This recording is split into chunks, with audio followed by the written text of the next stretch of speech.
안녕하세요. 무비시네 영화방 김기사입니다. 반갑습니다.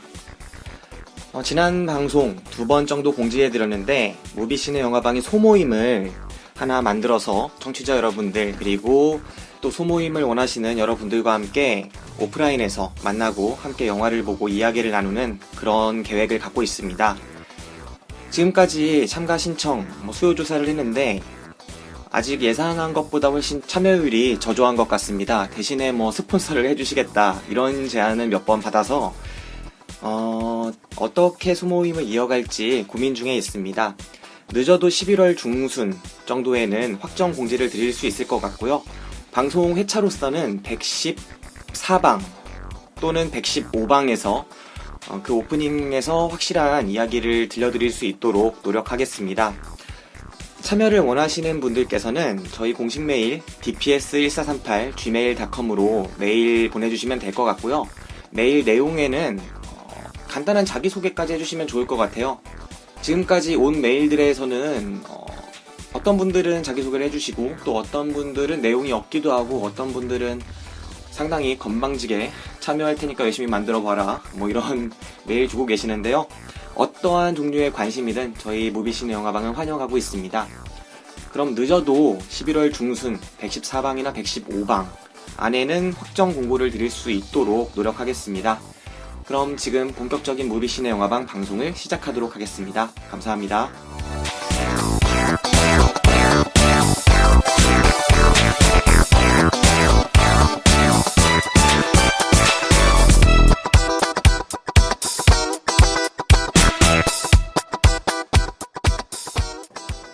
더 쉽게, 더 즐겁게, 그리고 더. 안녕하세요. 무비시네 영화방 김기사입니다. 반갑습니다. 오늘 방송은 무비시네 영화방의 112번째 방송이고요. 112번째 방송이고 오늘 다룰 영화는 노덕 감독의 신작 특종 양첸살인입니다. 특종! 네, 특종 양첸살인이고요. 오늘 방송은 정말 반가운 게스트분들을 모시고 진행하게 됐어요. 거의 1년 전에 카트 여러분 많이 들으셨을지 모르겠는데 그 카트 방송 같이 했던 심즈 멤버들과 함께 진행해 볼까 합니다. 한 분씩 소개를 해드릴게요. 먼저 제 왼쪽에 이제 부채를 붙이고 계시는 오늘 25분 늦으신 네, 란PD님입니다. 네. 네, 굳으시고 뛰었습니다. 란PD가 될 거야까지 저는 말을 할게요. 네. 네. 자기소개랑 그 다음에 네네. 오늘 방송에 임하는 각오 네, 간단하게. 이거 편집하나요? 네, 편집은 해야 될 것 같아요. 네. 자기소개는 1년 만에 돌아온 그때는 제 닉네임이 뭔지 기억이 안 나는데 아마 그때 심하나 네, 심하나 심둘 제가 심둘이었나 그랬던 것 같은데 네. 네, 앞으로 란PD를 꿈꾸고 있는 란PD가 될 거야 합니다. 네. 와. 반갑습니다. 두 번째는 모비스트 이지혜 기자님 모셨습니다. 현직 기자잖아요. 네네. 그래서 네. 실명 거론합니까? 아니, 자기가 요청했어요. 아 진짜? 네, 무비스트 이지혜 기자님, 그러면은 오늘 자기 각오랑, 그 다음에 자기 소개, 이런 거. 그리고 무비스트가 어떤 데인지도 간단하게 얘기해줘요. 그렇죠. 네. 네. 무비스트는 인터넷 언론사인데 한 15년 정도 우와. 넘은 것 같아요. 그래서 인터넷 언론사인데도 그 영화 쪽으로 살아남은 거의 유일한 인터넷 언론사라고 보시면 되고요. 그러네. 영화 쪽만 전문적으로 다루고 있습니다. 거의 모든 영화의 리뷰가 올라오고 있으니까 혹시 어떤 영화 궁금하시다 이러면 무비스트 들어오셔서 보시면 될 것 같아요. 그리고 다운로드 사업도 같이 하고 있어서 영화 다운도 받을 수 있으니까 잘 얼마인가요? 보시면 될 것 같고요. 다른 데랑 시세는 언제나 영업도 시키나요? 그런 건 지금 절대 안 영업하시는 거 시키고. 아닙니까? 그런 거 안 시킵니다. 아무튼 그래서 저는 자발적으로 나와서 지금 하고 있는 거니까 잘 부탁드립니다. 네. 와, 반갑습니다. 반갑습니다. 그 다음에 저희 심즈 멤버 중에 가장 지금 핵심적인 역할을 수행하고 있는 사람이에요. 대박, 진짜. 네. 최후의 심즈님 모셨습니다. 안녕하세요. 와. 네. 제가 1년 지나고 심주를 지키고 있는 유일한 마지막 그 생존자인데 네. 1년 만에 다시 돌아와서 너무 반갑고 오늘 재밌게 얘기했으면 좋겠습니다. 네. 반갑습니다. 다들 반갑고요. 반갑다 근데. 네, 저도 오늘 방송 사실 잘 할 수 있을까 애매해요. 왜냐면 제가 어제 5시까지 술을 마셨거든요. 와. 그리고 영화를 볼 시간이 잘 안 나는 거예요. 잠잘 시간이랑 이런 걸 생각을 하면. 그래서 중간에 조조로 이제 7시쯤에 조조를 보러 가서 무조건 자겠다. 오늘 영화는. 오늘 아침이요? 네, 오늘 아침에 5시까지 술 마시고 7시에 조조를 봤어요. 근데 이거 100% 자겠다 하고 들어갔는데 전혀 안 자고 나왔어요. 심지어 나와서도 막 되게 말똥말똥하고 정신이 네, 그런 영화였더라고요. 상당히 괜찮은 게 봤고 저는 그 영화에 대해서 한번 소개해드리겠습니다. 좀 정신은 지금 오락가락하고 있지만 한번 열심히 진행해볼 테니까 관심 가지고 들어주시면 좋겠습니다. 그럼 예고편 듣고 와서 본격적인 이야기 나눠볼게요. 28개월 동안 무려 7명의 목숨을 앗아간 연쇄살인 사건. 범인의 일기에 한 소설이 인용되었다고 하죠. 량찬살인기라는 소설인데 터뜨리자. 이 사건은 완벽한 작품이 될 거야. 주인공은 희대의 캐릭터가 될 거고 터뜨리기만 하면 이 나라를 통째로 들었다 놓을 거야. 센세이션을 일으킬 거라고. 서울을 공포에 몰아넣고 있는 연쇄 살인범의 근접 촬영에 본사 기자가 성공했습니다. 난리가 났어 지금. 완전 대박 특종이야.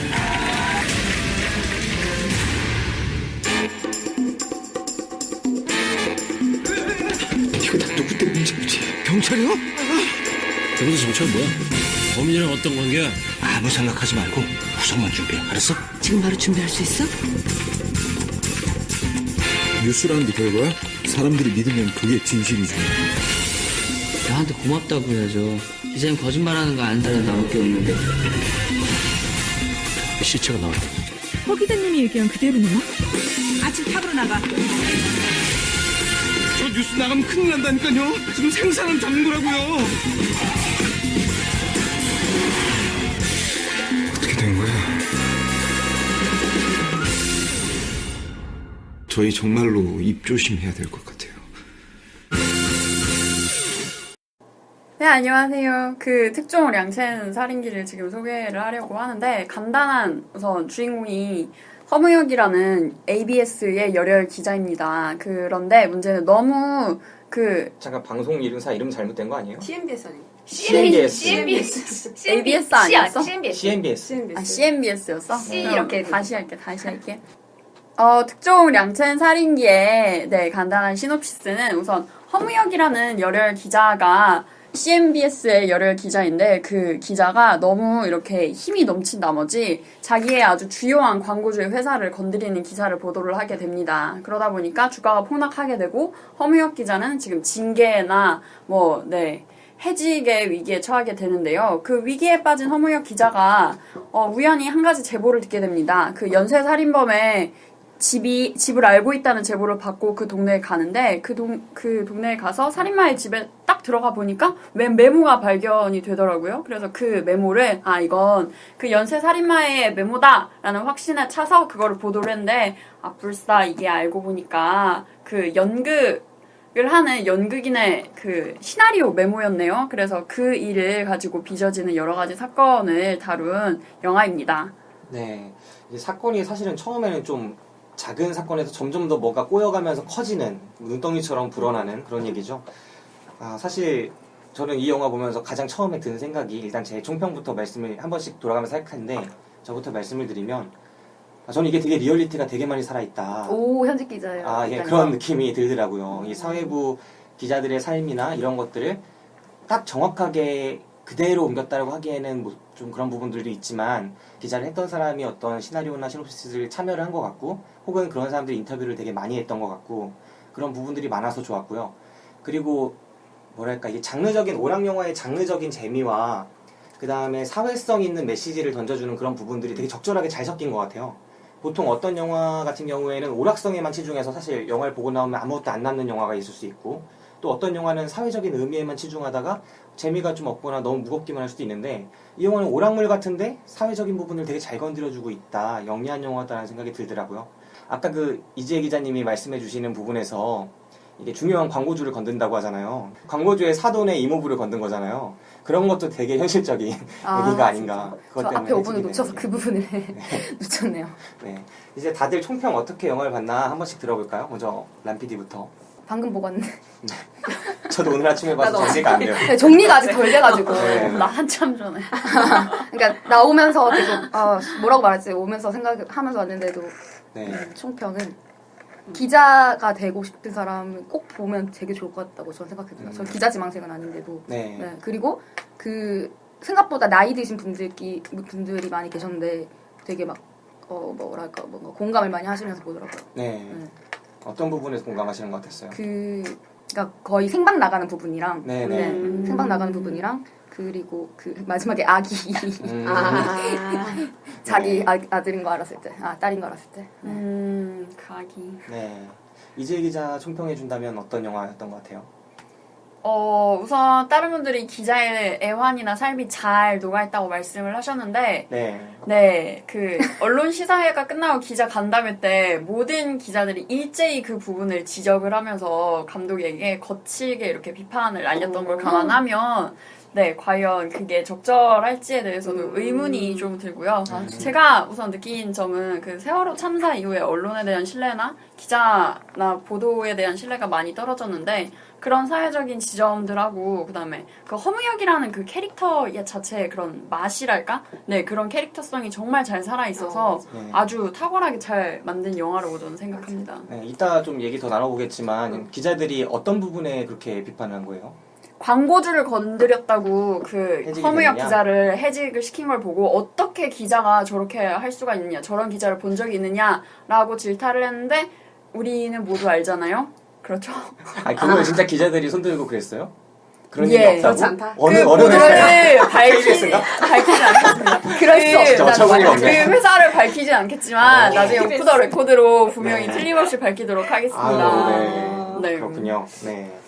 자, 그러면 최후의 신주님께서는 이 영화 어떻게 보셨나요? 저는 이제 관객 입장에서 이제 말을 하면은, 그러니까 뭐 기자에 관련된 그런 거 다 빼고 보면은 관객의 시선 계속 붙잡아주는 그런 요소를 계속 제공하더라고. 그러니까 보면은 반말하지 마시고.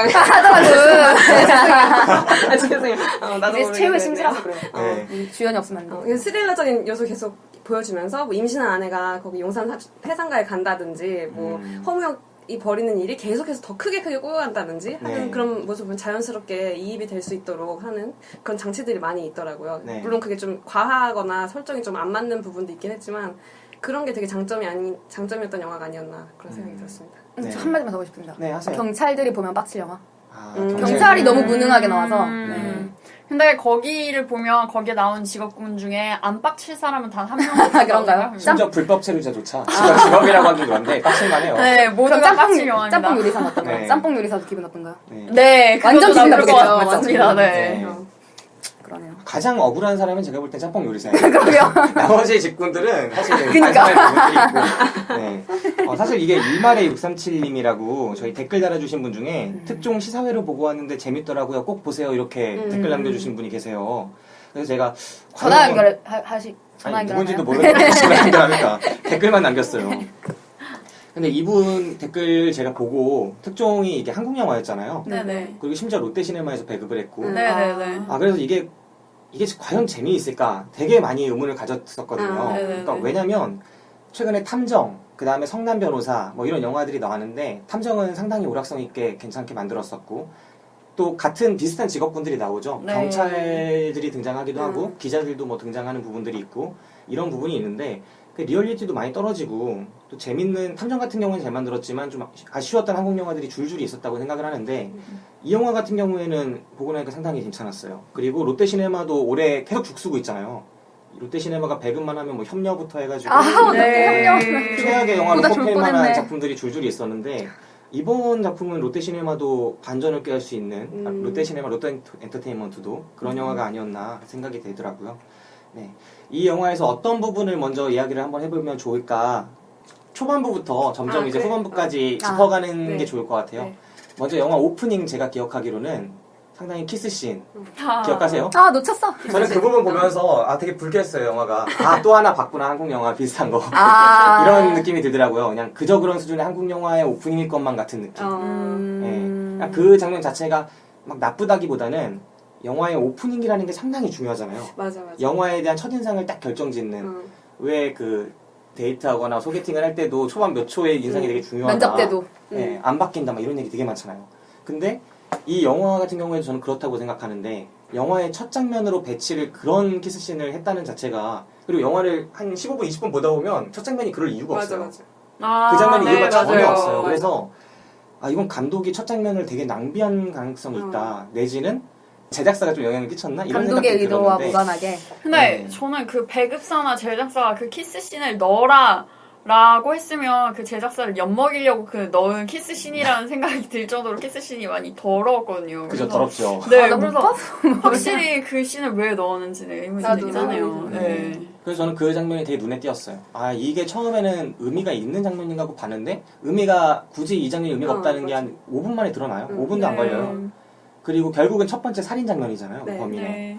그 장면이 너무나 아쉬웠고 그 장면부터 시작해서 오프닝 부분에선 저는 사실 실망스러운 영화였습니다. 맞아요. 네, 한 15분 정도는. 혹시 첫 장면부터 살인범이 누군지 나오나요? 그 실루엣만 실루엣만, 네. 뚱뚱한 남자 정도. 네. 사실 이 장면이 말씀을 해드리면 첫 장면이 벤치에서 야밤에 남자와 여자가 키스를 하고 있는 거예요. 이 키스가 상당히 이제 육체적인 관계로 가기 전 단계처럼 느껴질 만큼 되게 깔끔하지 않게 나와요. 아 그래요? 전 그냥 많이 더럽게 일부러 그렸구나라는 네, 느낌이 그러니까 들 약간 정도라지 뭐 그죠? 그러다가 뭐 납치를 이게 하는 무슨 거예요. 말이냐면 제 얘기는 이 영화를 보다 보면은 아까 직업군에 대한 약간 안 좋은 시선이 되게 많다는 것처럼 네네. 제가 볼 때는 이 영화에 그려지는 거의 모든 것들이 다 안 좋은 부분들이 많이 이 물론 사실적으로 있는 부분이지만 안 좋은 부분들이 부각돼서 찍은 영화라는 생각이 많이 들었는데 예를 들면 밤에 데이트하는 커플도 되게 다양한 커플들이 있을 수 있는데 그 무척 안 좋은 데이트하는 밤에 데이트하는 커플을 딱 생각하시면 될 거예요. 그런 느낌이었어 제가 볼 때. 막 더듬고 막 이런 건 아니었지만. 전 보지 못했는데 듣다 보니까 감독이 의도한 것 같은데요, 그럼? 예, 그럴 수 있죠. 그 남자친구 멘트가 되게 현실적이었어요. 여자가 이제 뭔가 이제 위험을 느끼고 그만하자고 하니까 남자가 짜증을 막 내면서 아 왜 하면서 뭐 무슨 위험을 느꼈다고? 누가 본다 그래요? 왜냐면 얘들 키스씬 하더라고. 하는데 여자가 갑자기 뒤에서 누가 보는 것 같아, 보는 것 같아 그래요. 근데 갑자기 차의 헤드라이트가 탁 펴지거든요. 그러니까 남자가 딱 보더니 아, 기분 나쁘잖아 하면서 가서 말을 해야 했대요. 그러니까 남자애가 거기 가가지고 막 창문을 막 두드리다가 수심을 당하고 죽는 거예요. 네. 이런 장면인데 저는 그 오프닝 장면에서 그런 부분도 사실 되게 좀 그랬어요. 네, 매력이 좀 없고 그렇다고 느꼈었습니다. 처음 부분은. 어떻게 보셨어요? 전 많이 더럽다고 생각을 했어요. 뭐 그냥 야밤에 데이트하는 그렇게 저는 사실 더럽다는 생각은 안 들고 뭐 야밤에 만나면 운동장에서 키스할 수도 있잖아요. 근데 그죠. 그거를 약간 더럽게 좀 이렇게 담아냈다는 점에서 아 좀 뭐 더럽네 내용하고 굳이 상관없는 오프닝이긴 하다라는 생각이 들긴 하지만 글쎄요 뭐 그렇게까지 안 좋게 본 것 같지는 않아요. 그냥 이렇게 봤던 것 난 같아요. 좀 지루할 정도 약간. 아, 그러니까 더럽다는 네. 느낌은 없었는데 그 막 차에까지 가서 나오고 찌르고 하는 장면까지 좀 길었다는 느낌이 좀 사도는 완전 몰입을 확 할 수 있는 오프닝이었는데 이건 아니었던 것 같아요. 네. 오프닝 같은 게 예를 들면 이건 빵빵빵 하고 그냥 몇 초 만에 칠 수 있는 오프닝을 되게 길게 가져가면서도 그게 하자 하는 말이 별로 없다. 예를 들면 이걸 훨씬 더 충격적으로 만들 수도 있었을 거고 여러 가지로 가능성이 있었을 텐데 좀 아쉬웠다라고 생각을 했습니다. 제가 이 영화에서 매력을 느꼈던 부분은 딱 그 조정석이 등장하면서였어요. 이 영화에서 조정석이 정말 매력적인 연기를 했다고 저는 생각을 하는데 편집국에서 등장을 하잖아요. 네네. 편집국에서 막 편집국이 바쁘게 돌아가는 모습들 보여주고 처음 제보 전화를 받는데 되게 시큰둥하게 받고 그러다가 갑자기 잘리게 되는 거의 잘리는 것까지는 아니지만 그 휴직 통보를 받게 되죠. 이제 휴직 통보를 받게 되는 과정 그리고 휴직 통보의 이유가 광고주의 사돈의 이모부를 건드렸다는 뭐 알게 모르게 요즘 언론계에서 많이 도는 찌라시랑 상당히 비슷한 최근에 돌았었던 그런 내용이랑 되게 비슷해서 이걸 보면서 아 최대한 어떤 초반부의 현실성을 많이 담아내려고 노력한 부분이 있다 그렇게 생각을 했습니다. 네. 그러니까 이렇게 시큰둥하게 받는 그것도 이제 일상적인 기자들의 모습이라는 거죠. 그거는 좀 다를 수가 있는데 아, 진짜? 예를 들면 그런 분위기라거나 그렇게 시큰둥하게 받는 기자가 충분히 있을 수 있다라고 생각할 수 있다는 게 약간 우리 언론의 현실이랄까요? 네. 네, 뭐 매일 열어보면은 제보가 수두룩하게 와 있지만 쓸 수 있는 건 거의 없거든요 보면은 막 그런 느낌인 거죠. 네. 어떠셨어요? 초반부에 괜찮았던 부분이나 그런 기억에 남는 장면들이 있으신가요? 초반부인지 모르겠는데 그 현장 찾아가는 장면도 초반부로 할 수 있는. 그렇죠. 그러니까 본격적인 사건이 시작되기 전의 부분들. 네. 그러니까 그 살인범인 줄 알고 오해하고 집을 찾아가잖아요. 네. 전 그 장면 되게 인상적이었는데, 그러니까 조정석이 사실은 오해를 한 거잖아요, 그 장면을. 근데 나도 같이 오해를 한 거예요. 그러니까 뒤돌아서 생각해 보니까 그 정도 그러니까 가사 체험 하는 그런 식으로 이제. 이게 내가 보는 게 진실인지 거짓인지 나도 판단할 수가 없고 뒤돌아서면 거짓이었을 수 있고 하여튼 그런 거를 확실하게 보여줘가지고 그게 되게 인상적이었던 것 같아요. 그 장면이요.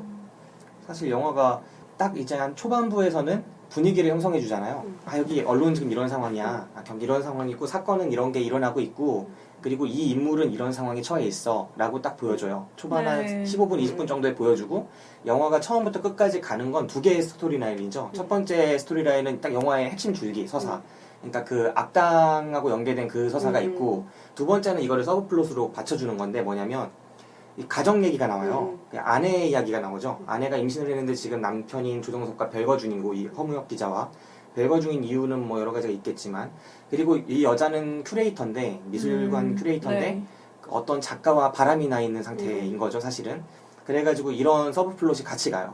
그래서 이 두 가지가 어느 부분에서 후반부에 교차를 하고 그래서 만나가지고 결정적인 이야기가 터지면서 딱 끝나게 되는데 되게 단순한 오락영화 구조죠. 이런 거는 어떤 영화든 직업으로서의 역할이 나오면 가정으로서의 역할이 받쳐주잖아요. 탐정 같은 영화도 대표적으로 그런 영화였고 딱 그런 영화였는데 초반부 분위기 형성을 딱 끝낸 이후에 이제 본격적인 이야기가 시작되는 부분을 지금 이제 이야기를 해주신 거죠. 최후의 심지님께서. 네. 근데 그 부분 저는 진짜 스릴러로서의 매력을 되게 잘 살렸다고 생각해요. 저도 되게 무서웠어요. 네. 나였어도 오히려 할만하다 네. 하는 그런. 그 내용이 이 사람이 지금 잘리고 갈 데가 없는 상황이었잖아요. 갈 데가 없고 술만 먹고 있다가 갑자기 제보받았던 거가 주머니에서 생각나서 꺼내보니까 주소랑 이런 게 나와 있어서 갔죠. 갔더니 차도 보이고 뭐 이것저것 보이고 약간 어슬렁거리다가 제보했던 불법 체류자를 만나게 되고 그 사람이 자기 집 아래에 살인범이 산다. 그래서 그 여자를 앞에 이제 보초 비슷하게 세워놓고 들어갔는데 딱 그런 되게 무서운 장면들이 펼쳐지죠.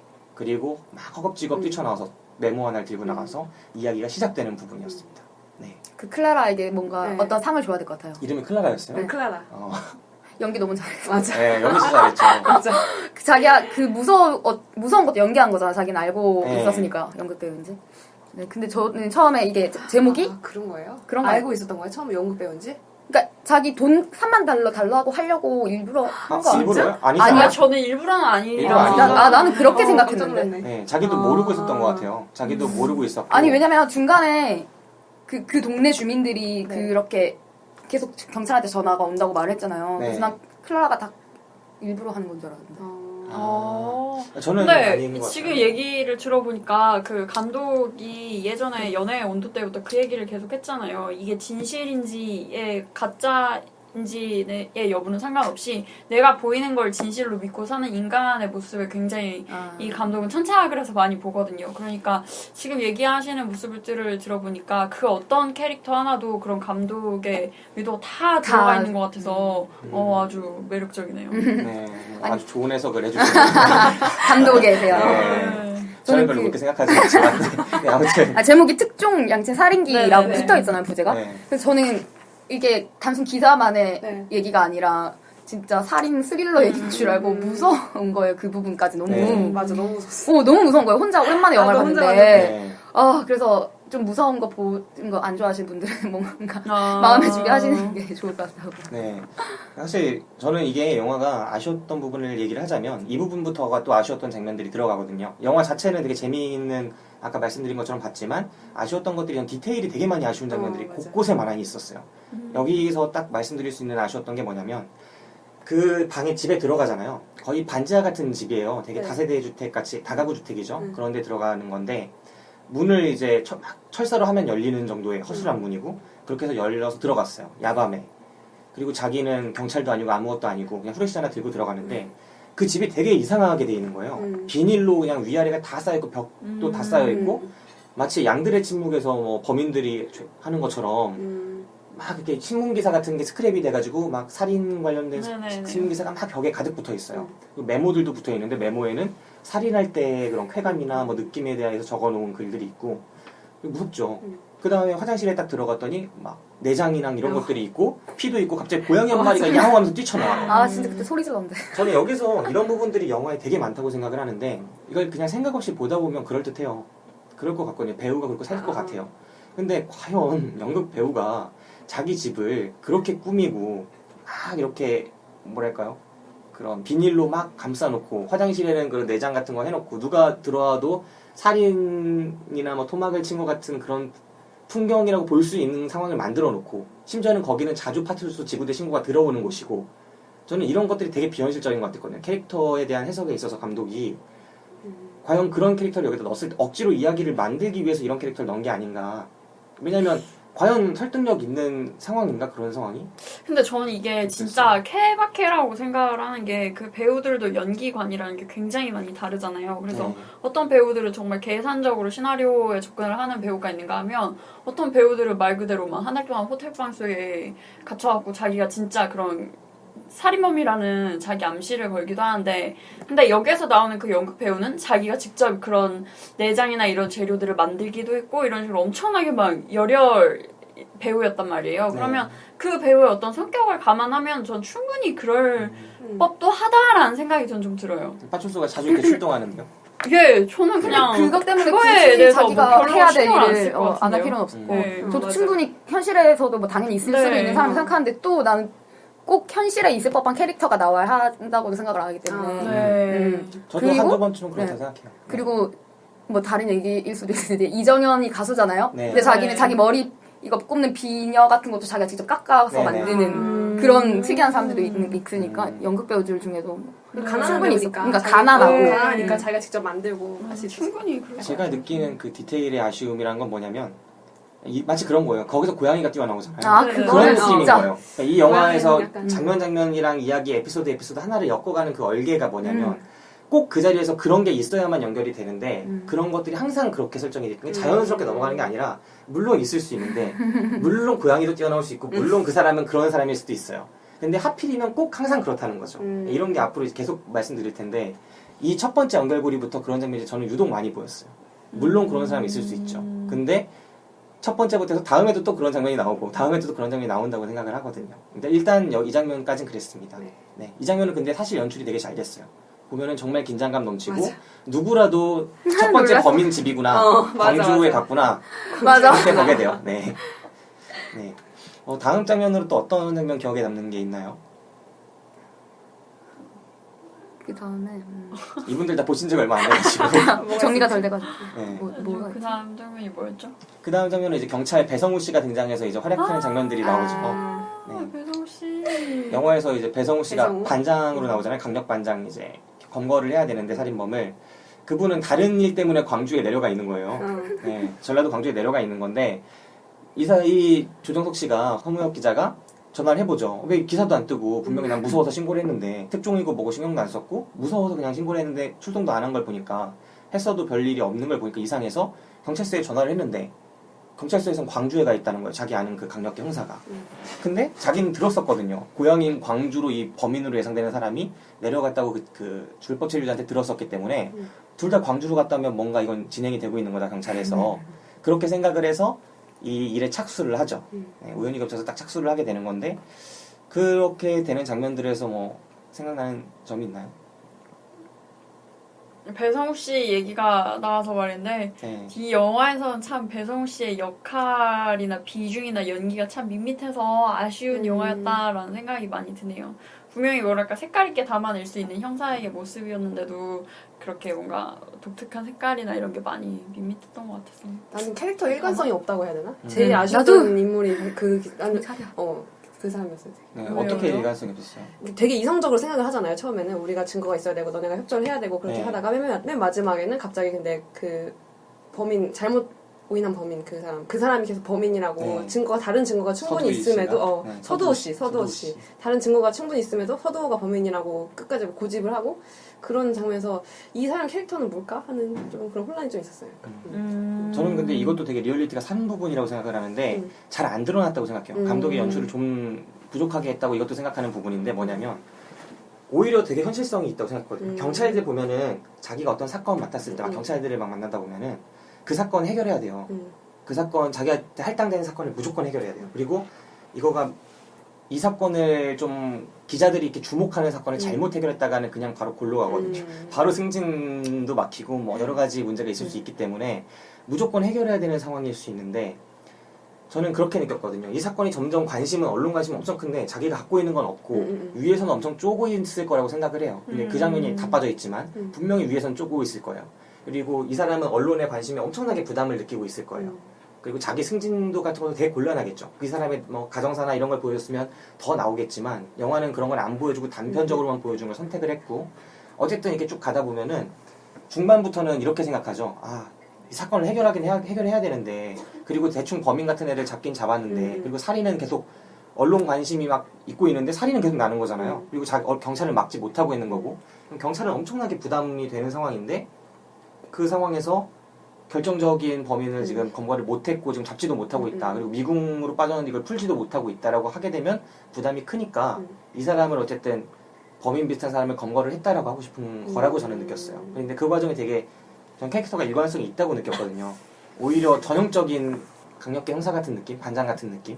그런 느낌 오히려 들었어요. 근데 저는 우선 경찰의 그런 생활을 잘 아시니까 저는 그런 모습에 설득력을 가졌다고 생각을 하고, 일반 관객에게서 만약에 일반 관객은 그런 모습들을 보여주지 않으면 전혀 그쪽의 생리를 모르잖아요. 그러다 보니까 그 최후의 심지님처럼 느낄 법하다고 저는 생각을 해요. 그러니까 왜냐하면 저도 좀 형사가 좀 굉장히 정의롭고 저 사람 뭔가 바른 걸 할 것 같은데 그걸 안 했다는 점에서 감독의 의도가 담겨져 있지만, 그렇다고 해서 캐릭터의 일관성이나 설득력 부분에서는 상당히 떨어진다고 저도 생각을 했었거든요. 네, 그래서 저도 엄청나게 떨어지는데, 그게 다르다는 게 뭐가 다르냐면, 캐릭터가 잘못 잡혀서 설득력이 떨어지는 거랑 캐릭터는 되게 잘 잡혀 있는데 감독이 연출 부족으로 떨어지는 게 두 가지가 차이가 있다고 생각해요.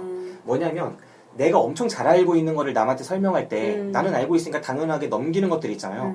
근데 이게 빠지면은 어떤 사람은 이해를 못 할 수가 있는 거죠. 저는 이게 그 두 가지 차이에서 왔다고 생각을 하는 거죠. 이 마지막 결정적인 오피스텔 격투 장면을 경찰이 나중에 들어가 보죠.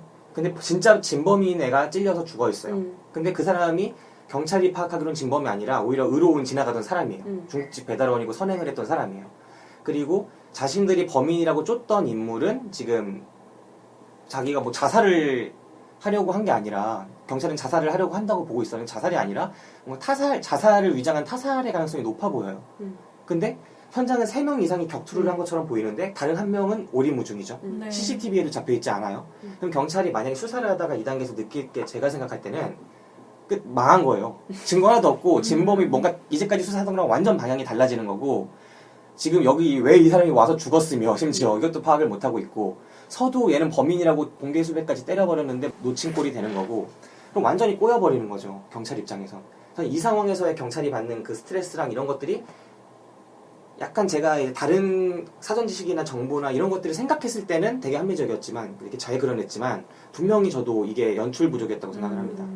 그 부분은 더 설명이 있었어야지 캐릭터가 이해가 되지, 아니면 이건 일관성 있는 인물을 오히려 없다고 볼 수 있는 거죠. 네. 그 부분은 좀 저도 아쉬웠던 부분이었다고 생각해요. 아니면 그냥 되게 그냥 머리 나쁜 경찰로 설정을 했다고까지 생각이 들었던 거는, 경찰 컴퓨터에 제보 왔었잖아요. 이거 어디서 많이 본 것 같아서 하면서 이거 소설책을 알려줬잖아요. 그때부터 뭔가 이 사건이 이상하다고 생각을 하고, 이 기자가 이상하다고 생각을 하고, 뭔가 이 기자에 대해서 뭐 조사를 하기까지는 하는데, 그거 이상으로는 뭔가 기자에게서 자백을 못 받아낸 게 나는 너무 머리가 나쁜 경찰 아닌가라고 생각해요. 맞죠. 이게 영화가 되게 노골적으로 형사의 무능함도 보여주고 있다고 생각해요. 그런 장면들이 되게 많이 나오죠. 처음에 장면이 뭐냐면, 광주에 나갔을 때 범인이 그래요. 아니 서울에서 그런 사건 때문에 나 잡으러 온 거 아니냐고. 그런 거 몰랐냐고. 맞아. 그러니까 다 같이 형사들이 핸드폰을 꺼내서 봐요. 그래. 황급하게. 그래. 이게 대표적으로 딱 단적으로 보여주는 거거든요. 형사가 얼마나 무능하고 정보 뒤쳐져 있고 그런 거를. 진짜 그거 왜... 그런 장면들이 많이 나오더라고요. 형사의 무능을 그걸에서 보여주고, 량첸살인기 소설이 딱 나왔는데 그 소설에 대해서도 크게 이렇게 신경을 많이 안 쓰잖아요. 어쩌다가 양첸살인기라는 소설인 거는 알았는데 왜 나중에 포스터 보고서야 알고, 그리고 거기 한번 찾아가서 뭐 광팬 있냐 물어보는 거에서 끝나고, 또 이 기자를 당연히 파야 되는데, 왜냐면 기자밖에 지금 연결고리가 없는 상황에서도 기자도 행적 추적 한번 하고 끝이에요.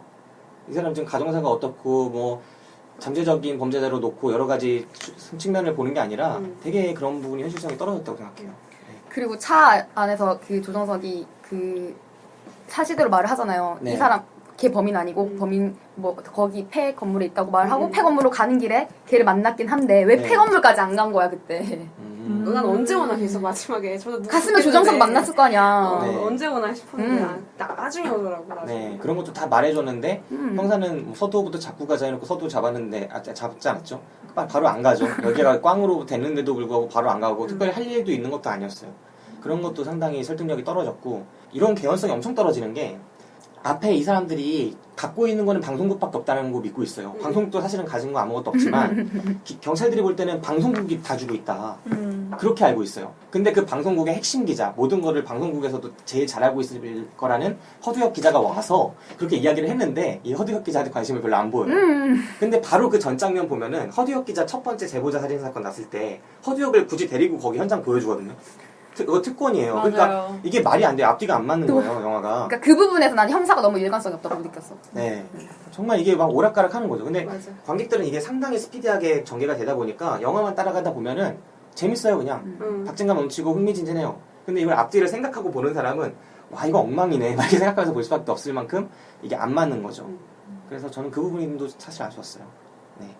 그리고 여자가 자기 아내의 이야기가 계속 나오다가 조정석 씨와 그러니까 허무혁 씨와 아내의 이야기가 계속 나오다가 교차하는 지점이 아내가 이제 허무혁 씨 차에서 내비를 한번 찍어보죠. 근데 거기에 이제 미지정된 곳이 주소가 하나 나오는데 거기를 나중에 찾아가요. 왜냐면 그 찾아가는 이유는 남편이 사는 오피스텔인 줄 알았다는 거죠. 이 아내가. 근데 나는 그렇게 얘기하지 않고 나도 그렇게 이해하지 않고. 남편이 되게 이상한 행동을 자꾸 하니까 어디를 가서 친정집에 가 있어라, 누구 형한테 가 있어라, 예, 원장님한테 가 있어라 자꾸 하니까 이상한 행동을 하니까 어디 갔다 왔냐고 계속 뭐지? 물어보잖아요. 그래서 남편 내리고 내비에서 추적을 자기가 한 거죠. 그래서 자기가 찔려서. 그러니까 자기가 바람 폈다는 네. 사실을 맞아. 찔려서. 알고 있는 것 같이 행동을 하니까. 어디 갔다 왔니 하다가 그래서. 그래서 이제 가고 나는 다르게 본 게 뭐였냐면 이 사람이 왜 이러고 있는 건 생각을 전혀 못하고 좀 그렇게 생각했어요. 그냥. 근데 지금 보니까 그게 맞는 것 같은데. 그러니까 자기가 그냥 바람핀 게 마음이 그냥 혼자 무거워서 말을 하러 털어놓으러 오피스텔에 가려고 한다라고만 생각을 했는데 그 추적을 한다고 생각해서 간 거구나. 네, 그러네요, 그거는. 네. 그러니까 이미 김 작가랑 뭐 다퉈가지고 얘가 말을 한 줄 알고 자긴 찔려가지고 그런 거지. 네. 근데 이거 반전 내용 아닌가요? 바람을 아니, 저희 그런 폈다는 거 거 없어요. 멤버들. 스포일러 같은 거. 그러니까 스포일러 다 얘기 다 하고 있으니까 뭐. 스포일러. 그러니까 본 사람이 들어야 되는 거 아니야? 맞아요. 네. 근데 원래 안 보는 사람도 안 보는 스포일러 사람도 보는 거 듣는 거 즐기는 사람도 있고 욕하면서 즐기는 사람도 있는 것 같아요. 그럼 결말까지 그냥 다 편하게 얘기해도 되는 네네네. 거였어요? 아, 선 지키고 있었나요? 네. 그래서 저는 그냥 네, 지금 방송이 꼬여가고 있어요. 빨리 살려야 돼. 지금 오늘 망해가고 있어. 지금 여러분께서는 김 기사, 박 기사가 진행하는 무비시네 영화방을 듣고 계십니다. 우리들의 팟캐스트 방송국 DPS. 또 어떤 부분에서 이야기할 만한 지점이 있을까요? 저는 인상 깊었던 장면들은 어떤 거냐면 조정석이 계속 편집국에 들어올 때마다 사람들이 아무도 없어요. 그게 나는 너무 그럴 수 있나?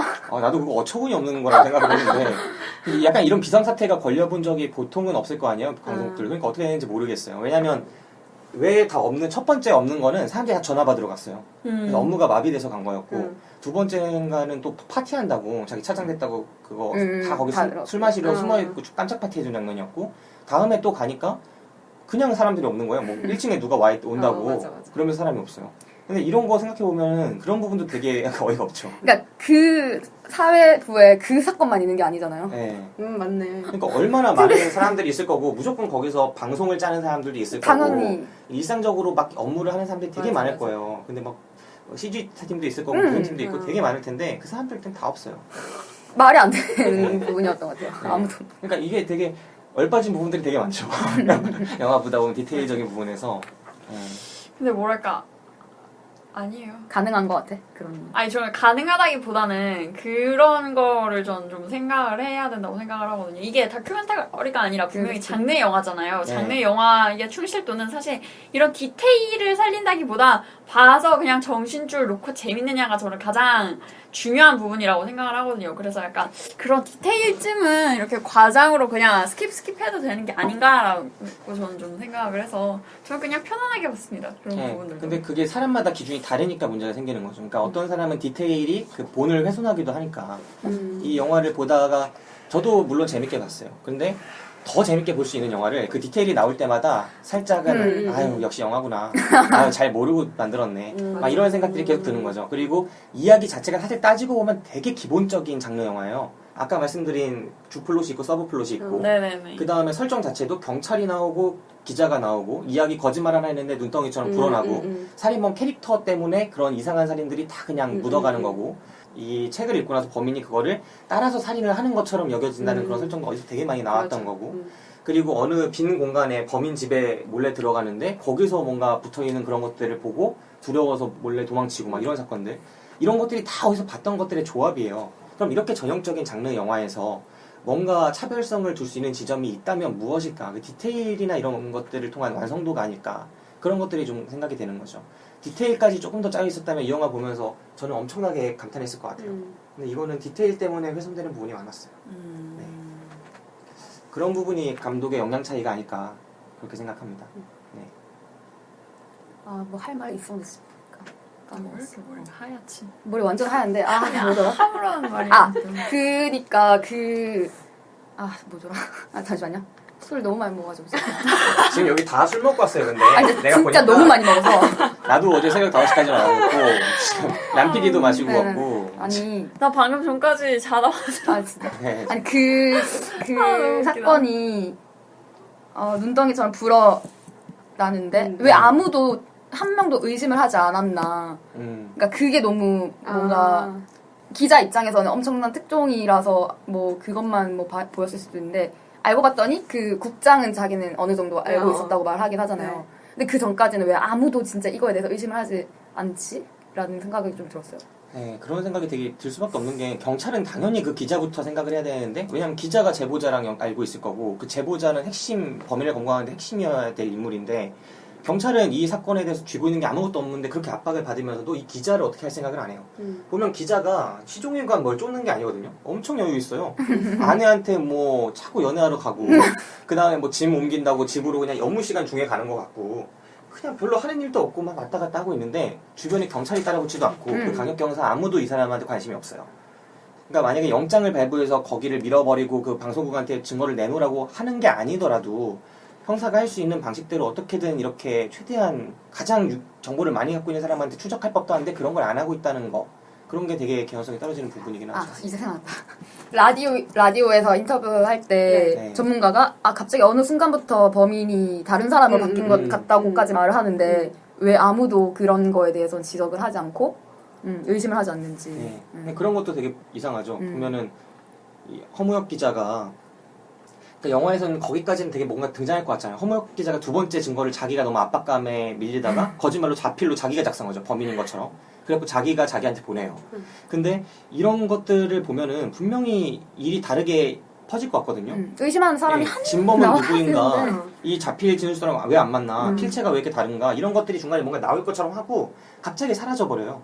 영화 속에서 증발해요. 다시는 영화에서 언급이 되지 않아요. 이것도 이 영화가 되게 허술한 부분 중에 하나라는 거죠. 그러니까 영화가 더 복잡하게 가져갈 생각이 없었던 것 같아요. 감독이 그냥 되게 전형적인 영화를 재밌게 만드는 데만 치중했지, 이 영화를 어떤 단순히 그냥 오락물을 넘어선 작품까지 가져가려는, 그런 완성도를 높여가려는 노력이 거의 없었다, 고민이.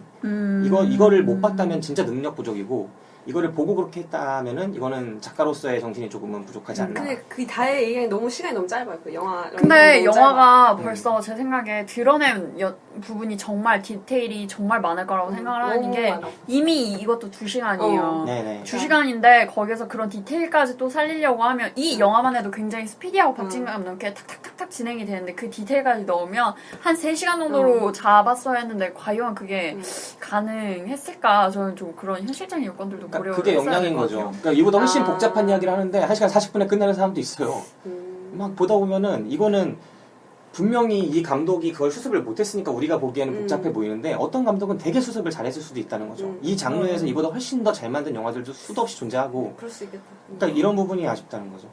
그런 것들을 조금은 따라붙는 어떤 형사가 있었다거나 뭔가를 계속 보여줬어도 좋았을 거고, 아니면 처음부터 다른 방식으로 연결했어도 괜찮았을 텐데 그러지 않았고, 대신에 이게 오히려 현실성 있게 보여지는 부분이 또 있다면, 이게 기자랑 경찰 사회를 되게 잘 보여주는 부분이 아까 있다고 했잖아요.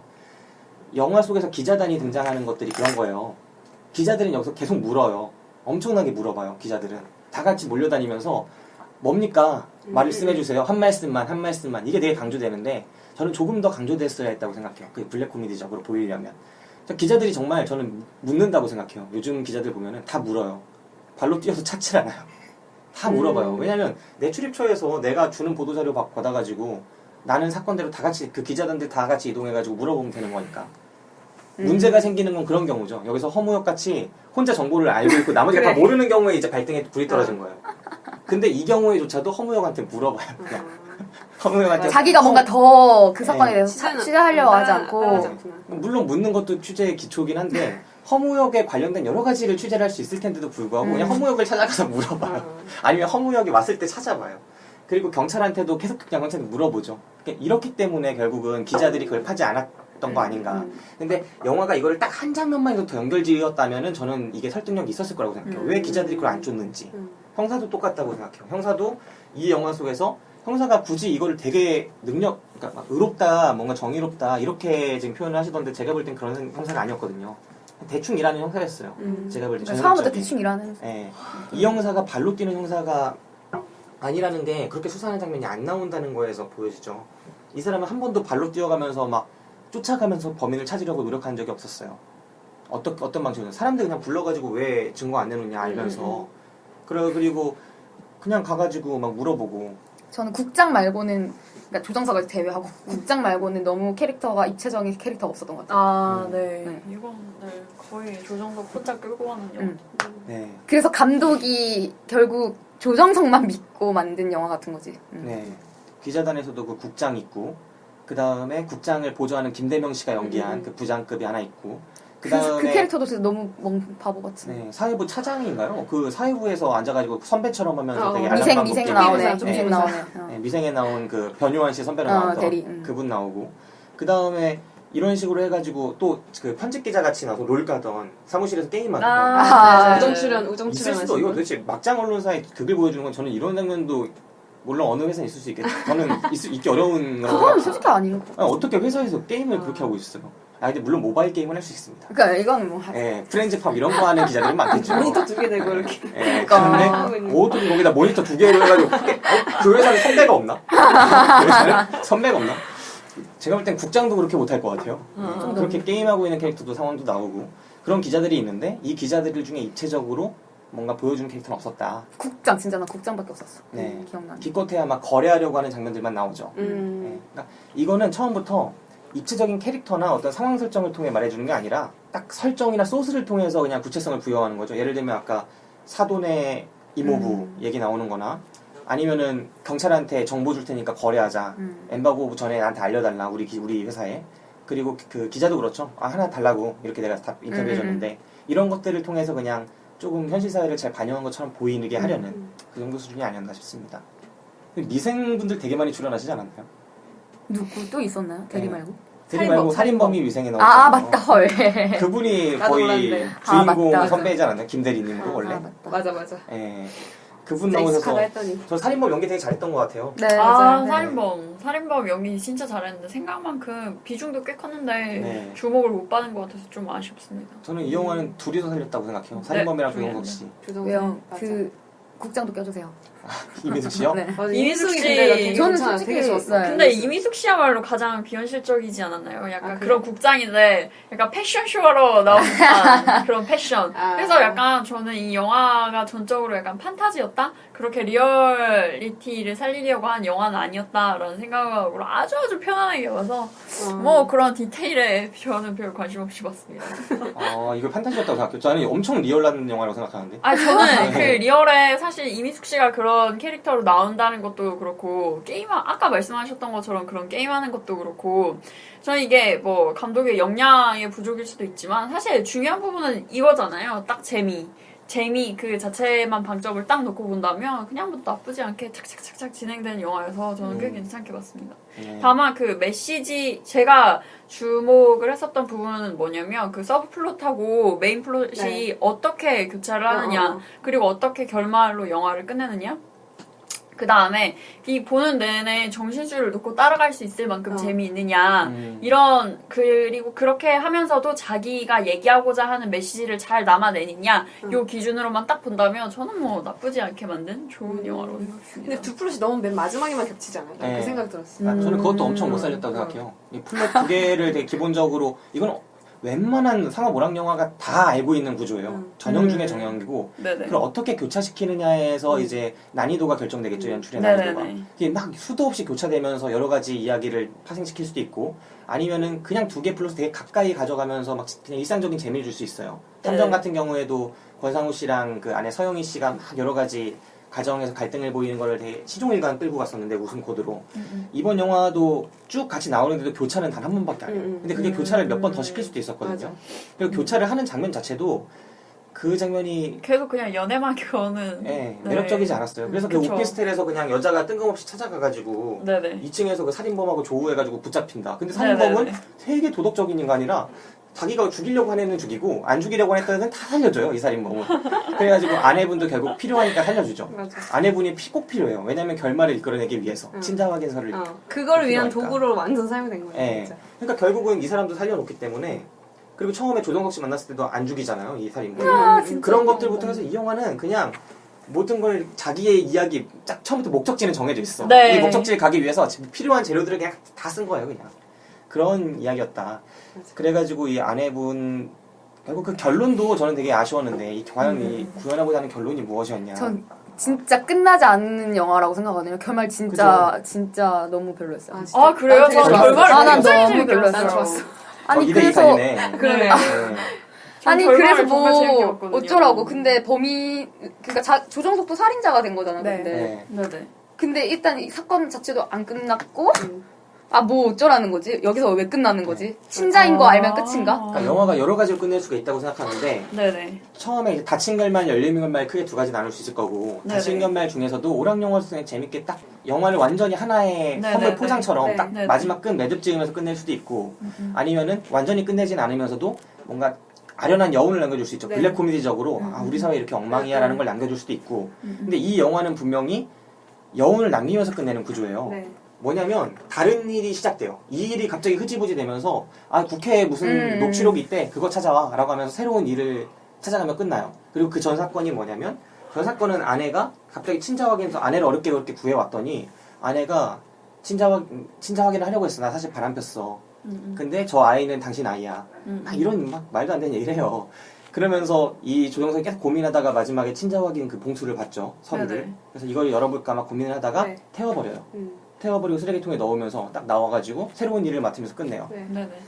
그럼 이 영화가 이게 되게 상징성이 강해가지고 아 이제까지 진실을 찾아서 이렇게 뛰던 애가 결국은 자기의 일에선 진실을 봉합하고 이렇게 크지부지하면서 끝내버렸다 라고 끝내면서 블랙 코미디적으로 여운을 꽝 하고 주는 식의 결말을 의도했던 것 같은데 가장 제가 볼 때 추측하기로는 그런 여운이 전혀 안 산다는 게 문제예요. 이건 블랙 코미디적으로 여운이 안 살아요. 그래서 아 우리 사회에서는 그냥 자기가 믿는 것만 믿고 다 살아가고 정말 진실을 파헤치는 기자는 없구나. 조정석도 결국 이렇게 되는구나라는 그런 감정이 안 와닿거든요. 이 영화. 그냥 뭐야 이거? 왜 이렇게 후련하게 가다가 갑자기 막 찝찝하게 끝나지? 이렇게 돼버리죠. 아, 저는 오히려 그게 좀 더 후련하다고 생각을 했던 게 뭐냐면 그 조정석도 어찌됐든 잘못을 저지른 사람인 거잖아요. 근데 주인공이 만약에 쌈박하게 잘 돼서 그렇게 차장으로 끝났다 이러면 결과적으로 이 사람은 남한테 의지해서 뭐 자기가 물론 그동안 속은 끓였겠죠. 속은 끓였겠지만 그 속을 끓인 거 이외에는 별다른 징벌도 받지 않고 그걸로 인해서 자기가 어부지로 굉장히 좋아진 입장에서만 딱 끝나는 거 아니에요. 저는 그것보다는 그 자식의 문제를 함으로써 뭐랄까 그 주인공이 응당 받아야 될 어느 정도 그런 감정의 무게를 덜어낼 수 있는 그런 벌 같은 걸 좀 받으면서 이렇게 끝나는 그런 여운 있는 결말이라고 저는 좀 생각을 했거든요. 그래서 오히려 좀 마음의 짐을 덜어주는 결말이었다. 그리고 감독이 자기가 이 영화 그러니까 서브플롯에서도 그런 얘기를 쭉 했었잖아요. 언론사의 입을 빌어서. 근데 그거를 메인 플롯에서 그런 얘기를 쭉 하다가 서브 플롯에서도 마지막에 그거를 딱 이렇게 맞닥뜨려서 딱 터트리니까 저는 꽤 나쁘지 않게 마무리 지어진 느낌이었어요. 저는 그러니까 마지막에 한 번 교차됐다고 얘기를 했잖아요. 아까 두 스토리가. 네네네. 그리고 저도 아까 얘기하신 것처럼 그 백국장님의 마지막쯤에서 계속 얘기를 하잖아요. 진실이 뭔지 그런 상관없다. 그런 얘기하고 조정석도 자수하려고 하다가 그거 태우면서 딱 끝나는 게 이제 어떤 하나의 메시지를 주는 것 같아요. 확실하게. 그러니까 관객한테 던지긴 하는 것 같은데 아까 말씀하신 대로 그 여운은 사실 없긴 했어요. 그러니까 뭐 이렇게 잔향이 있다거나 그게 아 대단하다 이런 느낌은 없었는데 그냥 아 얘기가 하나 완성은 됐구나 하는 그런 느낌 그런 얘기는 완성이 됐다는 느낌? 네, 저도 있었어요. 저는 이게 되게 제가 볼 때 가장 가능성 높다고 생각하는 건 저는 그러니까 확실하지가 않아요. 저는 완성적이었다고 생각을 안 하는데 왜 그러냐면 완성이 지어졌으면 제가 그걸 읽을 수가 있어야 되는데 이거는 내가 읽은 게 어떤 결말인지가 확신이 없어요. 근데 제가 그나마 가장 가능성이 높다고 추정하는 건 여러 가지 상황으로 봤을 때 이 사람은 계속 열성적인 기자가 아니었어요 처음엔. 근데 어찌어쩌다가 휘말려가지고 막 일이 커졌는데 하다 보니까 이건 아닌 거야. 이 회사가 언론도 이게 아닌 거야. 언론이 이렇게 하면 안 되는 거예요. 시청률 막 15% 종편인데 시청률에만 목숨을 걸고 진짜 이런 보도에는 신경도 쓰지 않고 나중에 국장한테 되게 이 사람이 화같이 내버리는 게 뭐냐면 국장은 다 알고 있었다. 진실이 뭐가 중요하. 진실 같은 거 없다. 뭐 그런 식으로 얘기를 할 때 이 사람이 되게 화를 내면서 나와요. 그러니까 결국은 이 기자는 어느 순간 이런 언론의 세태에 회의를 느끼는 인물이 된 거죠. 이런 거는 언론이 아니다. 아무리 나는 제대로 된 기자는 아니었지만 그렇지. 이게 이 상태의 이 인물이었는데 갑자기 그 오피스텔에 가서 격투를 한번 벌이고 오더니 어떻게 바뀌냐면 자기 아내의 이제 일이 먼저 나오죠. 아내 일에서 그 친정 확인서가 왔을 때는 이게 내 아들이든 내 딸이든 그 김 작가 딸이든 중요하지 않은 거예요. 그냥 나는 그러니까 그걸 불태우면서 그냥 묻어버리죠. 네. 네. 그리고 그 다음에 이제 나오자마자 하는 게 뭐냐면 국회 가가지고 네. 녹취록 그거 해와. 그러니까 그걸 듣고 딱 돌아서면서 웃으면서 나가요. 그러니까 취재를 하겠다는 거죠. 네. 회사를 안 나가요 이 인물은. 네.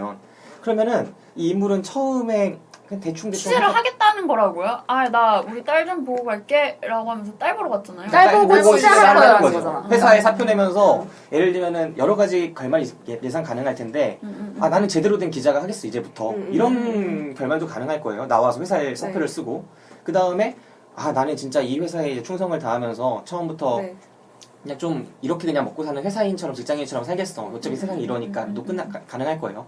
근데 이거는 약간 후자처럼 그려진다는 거죠. 그런데 후자처럼 그려지려면 이 인물이 후자처럼 가는 데 있어서 약간 적당한 설명들이 있어야 되는데 이 사람이 그 전까지만 해도 국장한테 엄청 회의감을 느끼고 진실을 찾기 위해서 노력도 했었고 막 그랬었다는 거죠. 근데 그런 변화하는 과정이 과연 그려졌느냐 영화에. 근데 저는 진실을 찾기 위해 노력하는 기자였다기보다 어떻게 이해를 했냐면 아니 그냥 막상 이게 정말로 사람이 죽어가는 모습을 봤잖아요. 그 장면을 누구라도 보면 내가 얼마나 쓰레기든 간에 그냥 보통인이라면 쓰레기면 똥줄이 타요. 아 지금 뭔가 내가 안 하면 저 사람이 죽는다. 아 물론 내가 들킬까봐 걔 무섭긴 한데 아 그래도 저렇게 죽이는 건 너무 무섭다라는 생각이 드니까 정말 본능적으로 행동을 하게 된단 말이에요. 그러니까 약간 그게 정의로운 기자로 되어가는 모습을 그렸다기보다는 아주 그런 본능적인 똥줄탐이랄까 저건 정말 아니다라는 행동으로 그냥 눈앞의 상황에만 급급해서 저는 움직였다고 저는 받아들였거든요. 저는 그 두 가지 같다고 생각하는 거예요. 뭐냐면 물론 더 정의로운 사람은 있겠지만 저는 어느 정도 기자들은 그렇다고 생각해요. 정말 이건 아니라서 이걸 찾는 기자들도 되게 많다고 생각해요. 아니 기자로 보지 말고 사람으로 본다면요? 그러니까 기자든 사람이든. 근데 왜냐면 이게 이 사람이 진실과 거짓 사이에서 뭘 선택할까 고민하는 게 기자로서 보도만 나오는 게 아니라 그 친자 확인서를 어떻게 할지에서도 나오고 자기가 자수를 할지에 대해서도 나와요. 내가 자수를 해서 진짜 이 진실을 다 밝히고 그렇게 되느냐. 그리고 내가 친자 확인서에서 딱 보고 진짜 이 여자가 바람을 폈고 안 폈고 이런 이 아이는 누구 아들이고 누구 딸이고 그거를 보느냐. 그러니까 여러 가지 면에서 나오는데 이 사람은 결국은 처음엔 그걸 다 할 것처럼 보여주거든요. 계속 고민도 많이 하고 막 그랬는데 결국 이 사람이 하는 짓을 보면은 안 그러기를 선택했다는 거죠. 안 그러기 선택하는 그러니까 저는 얼마든지 그렇게 선택할 수 있다고 생각해요. 근데 네네. 문제는 뭐냐면 그걸 설득력 있게 표현을 하려면 그 앞 단계에서 조금은 이 사람이 이런 선회를 하는 것들이 보여줘야 되고 첫 번째로. 그리고 두 번째로 나오면서 조금 더 타협하는 것 같은 캐릭터로 됐다는 느낌을 줘야 돼요. 예를 들면 자기의 표정이라거나 배우의 그런 걸 보여줬는데 조정석이 돌아서서 그냥 웃으면서 내 딸 좀 보고 갈게라고 했을 때는 되게 그냥 좋은 남편이나 좋은 앞으로 그 딸의 좋은 아버지일 것처럼 보여지거든요. 저는 그 설명됐다고 생각하는 게 중요한 사건이 하나 벌어지잖아요. 그러니까 진짜 내 딸인지 아니면 김 작가 딸인지 그걸 이제 알게 되잖아요. 조정석이. 네네. 근데 그 고민이 조정석 개인한테는 조정석이 아니고 그 허무영.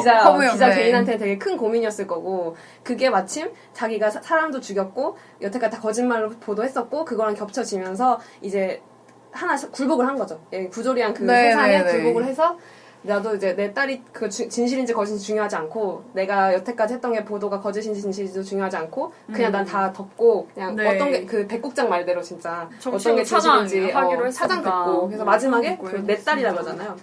확인하진 않았는데 심지어 그 친자 확인서 그러고 미소를 지으면서 나가는 모습이 이제 완전히 세상에 굴복하고 부조리한 것에 선택했다는 그런 의미로 받아들여졌어요. 저는. 그 장면에서 뭐랄까 허무역이 음흉하게 내 딸이나 보고 갈게 이건 더 웃겼을 것 같거든요. 그냥 저는 그렇게 변화하는 하나의 사람을 그렇게 반짝반짝하게 그렇게 뭐랄까 하얀 느낌으로 그냥 그렇게 나가는 것도 나쁘진 않았을 것 같아요. 나쁘진 않은 것 같아요. 나쁘지 않. 근데 저도 지금 보는 게 지금 똑같은 거잖아요, 시각이. 저도 그렇게 표현했다고 생각하니까. 근데 나는 그게 아쉬웠다고 생각하는 거고 나쁘지 않았다고 보는 거고. 네네네. 네. 저는 그것 때문이 아니라 사건 자체가 결말이 안 났잖아요. 그죠. 그게 너무 지금 스트레스 받거든요, 그것 때문에. 아니, 왜냐면 맞아. 마지막에 경찰한테 기자들이 와서 아니 자기 그 뭐지? 서두원은 자기가 범인이 아니라고 하고 맞아.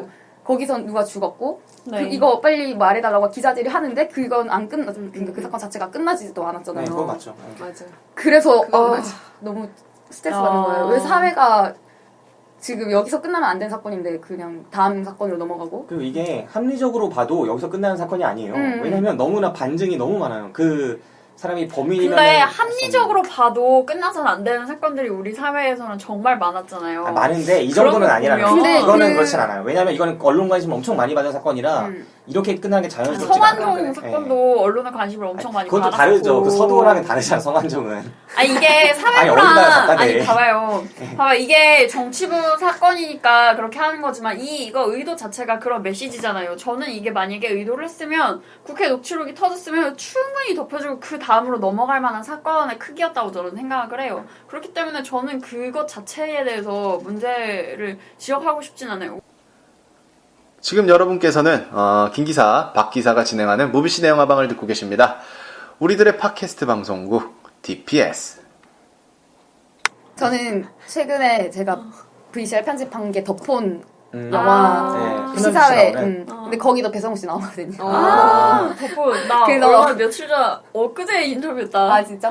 아니 그 귀여운 모습을 보다가 너무 무능한 모습을 보니까 마음이 아팠어요. 이 배성우 씨가 요즘에 엄청 뜨는 것 같아요. 그래 나름대로. 연기 잘하시더라고요. 조연 지금 별명이 올해 다장요정이에요. 다장요정. 그러니까 올해 갑자기 막 많이 나와가지고 8작품? 네. 올해는 8작품. 사람 귀여우시더라고요. 네. 동생이 배성재인지 몰랐어요. 근데 상당히 연기도 잘하시고 그런 캐릭터 자체가 많지가 않잖아요. 막 호쾌하게 막 소리 지르면서 네. 정말 강력반 형사인 것처럼 강력계 형사인 것처럼 나오고 상당히 저는 매력 있는 캐릭터라고 생각을 했어요. 그 캐릭터 자체가 좀 불안한 부분들이 있었지만 배우는 괜찮이 매력이 충분히 있다. 네네. 그렇게 생각을 했습니다. 네.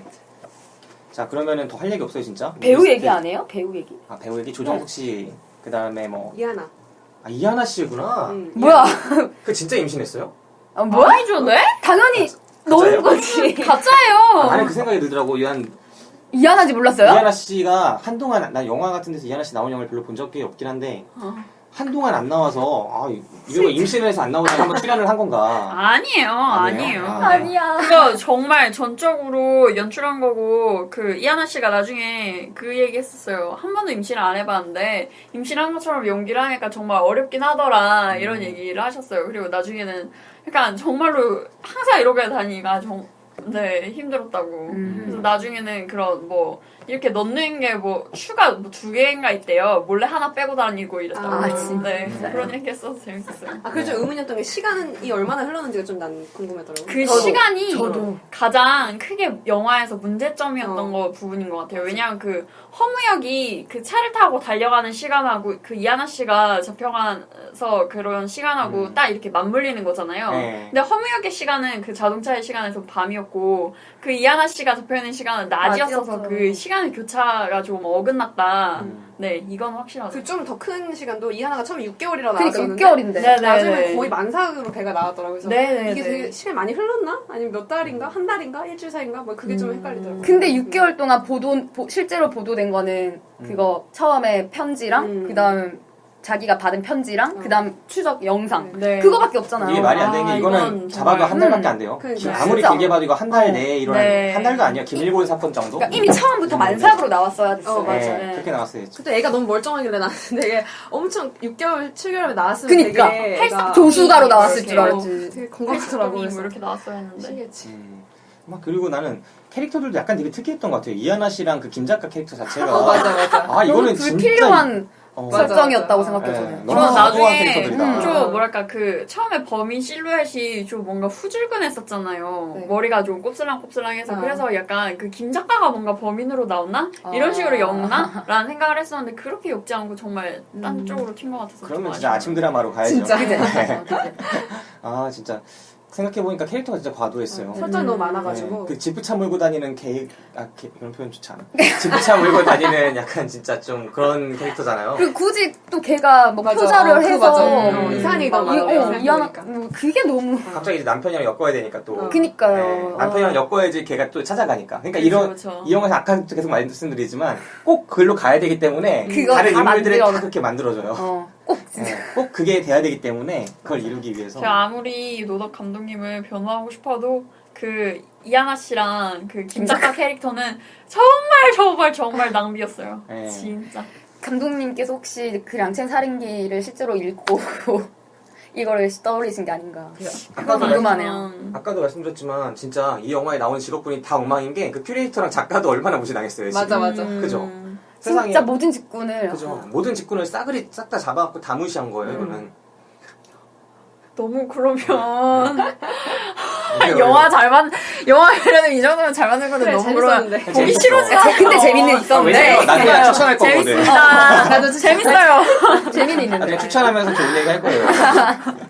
생각해보면 이 영화는 재밌게 보고 나서 그러니까 영화를 지금 팟캐스트를 진행하다 보면 되게 여러 가지로 방송이 흘러가는데 네네. 어떤 영화는 비추를 하려고 가져왔는데 계속 좋은 점만 얘기하는 영화도 있어요. 네네네. 그리고 어떤 영화는 비추로 갖고 왔고 욕만 하는 영화도 있고 반대로 추천으로 하러 갖고 와서 좋은 점만 얘기하기도 하고 안 좋은 점만 얘기하기도 하는데 이 영화는 딱 추천을 하러 갖고 와서 안 좋은 점을 많이 얘기하게 되는 그런 영화예요. 왜냐면 확실히 그건 있었어요. 디테일이 떨어졌고 그 다음에 디테일 떨어지는 거는 저는 뭐 별로 신경 안 썼으니까 그거는 좀 감안하더라도 그 시간의 흐름이 안 맞았다는 거, 그 다음에 사건의 개연성이 떨어진다는 건 확실히 그게 더 디테일 같은데 약간 그게 시간의 흐름이나 이게 밤이고 낮이고는 나는 오히려 용서가 되는 부분인데 나는 앞에 말했던 것들이 용서가 안 되는 거예요. 좀 다른 것 같아요. 그래요? 정말 다르네요. 네.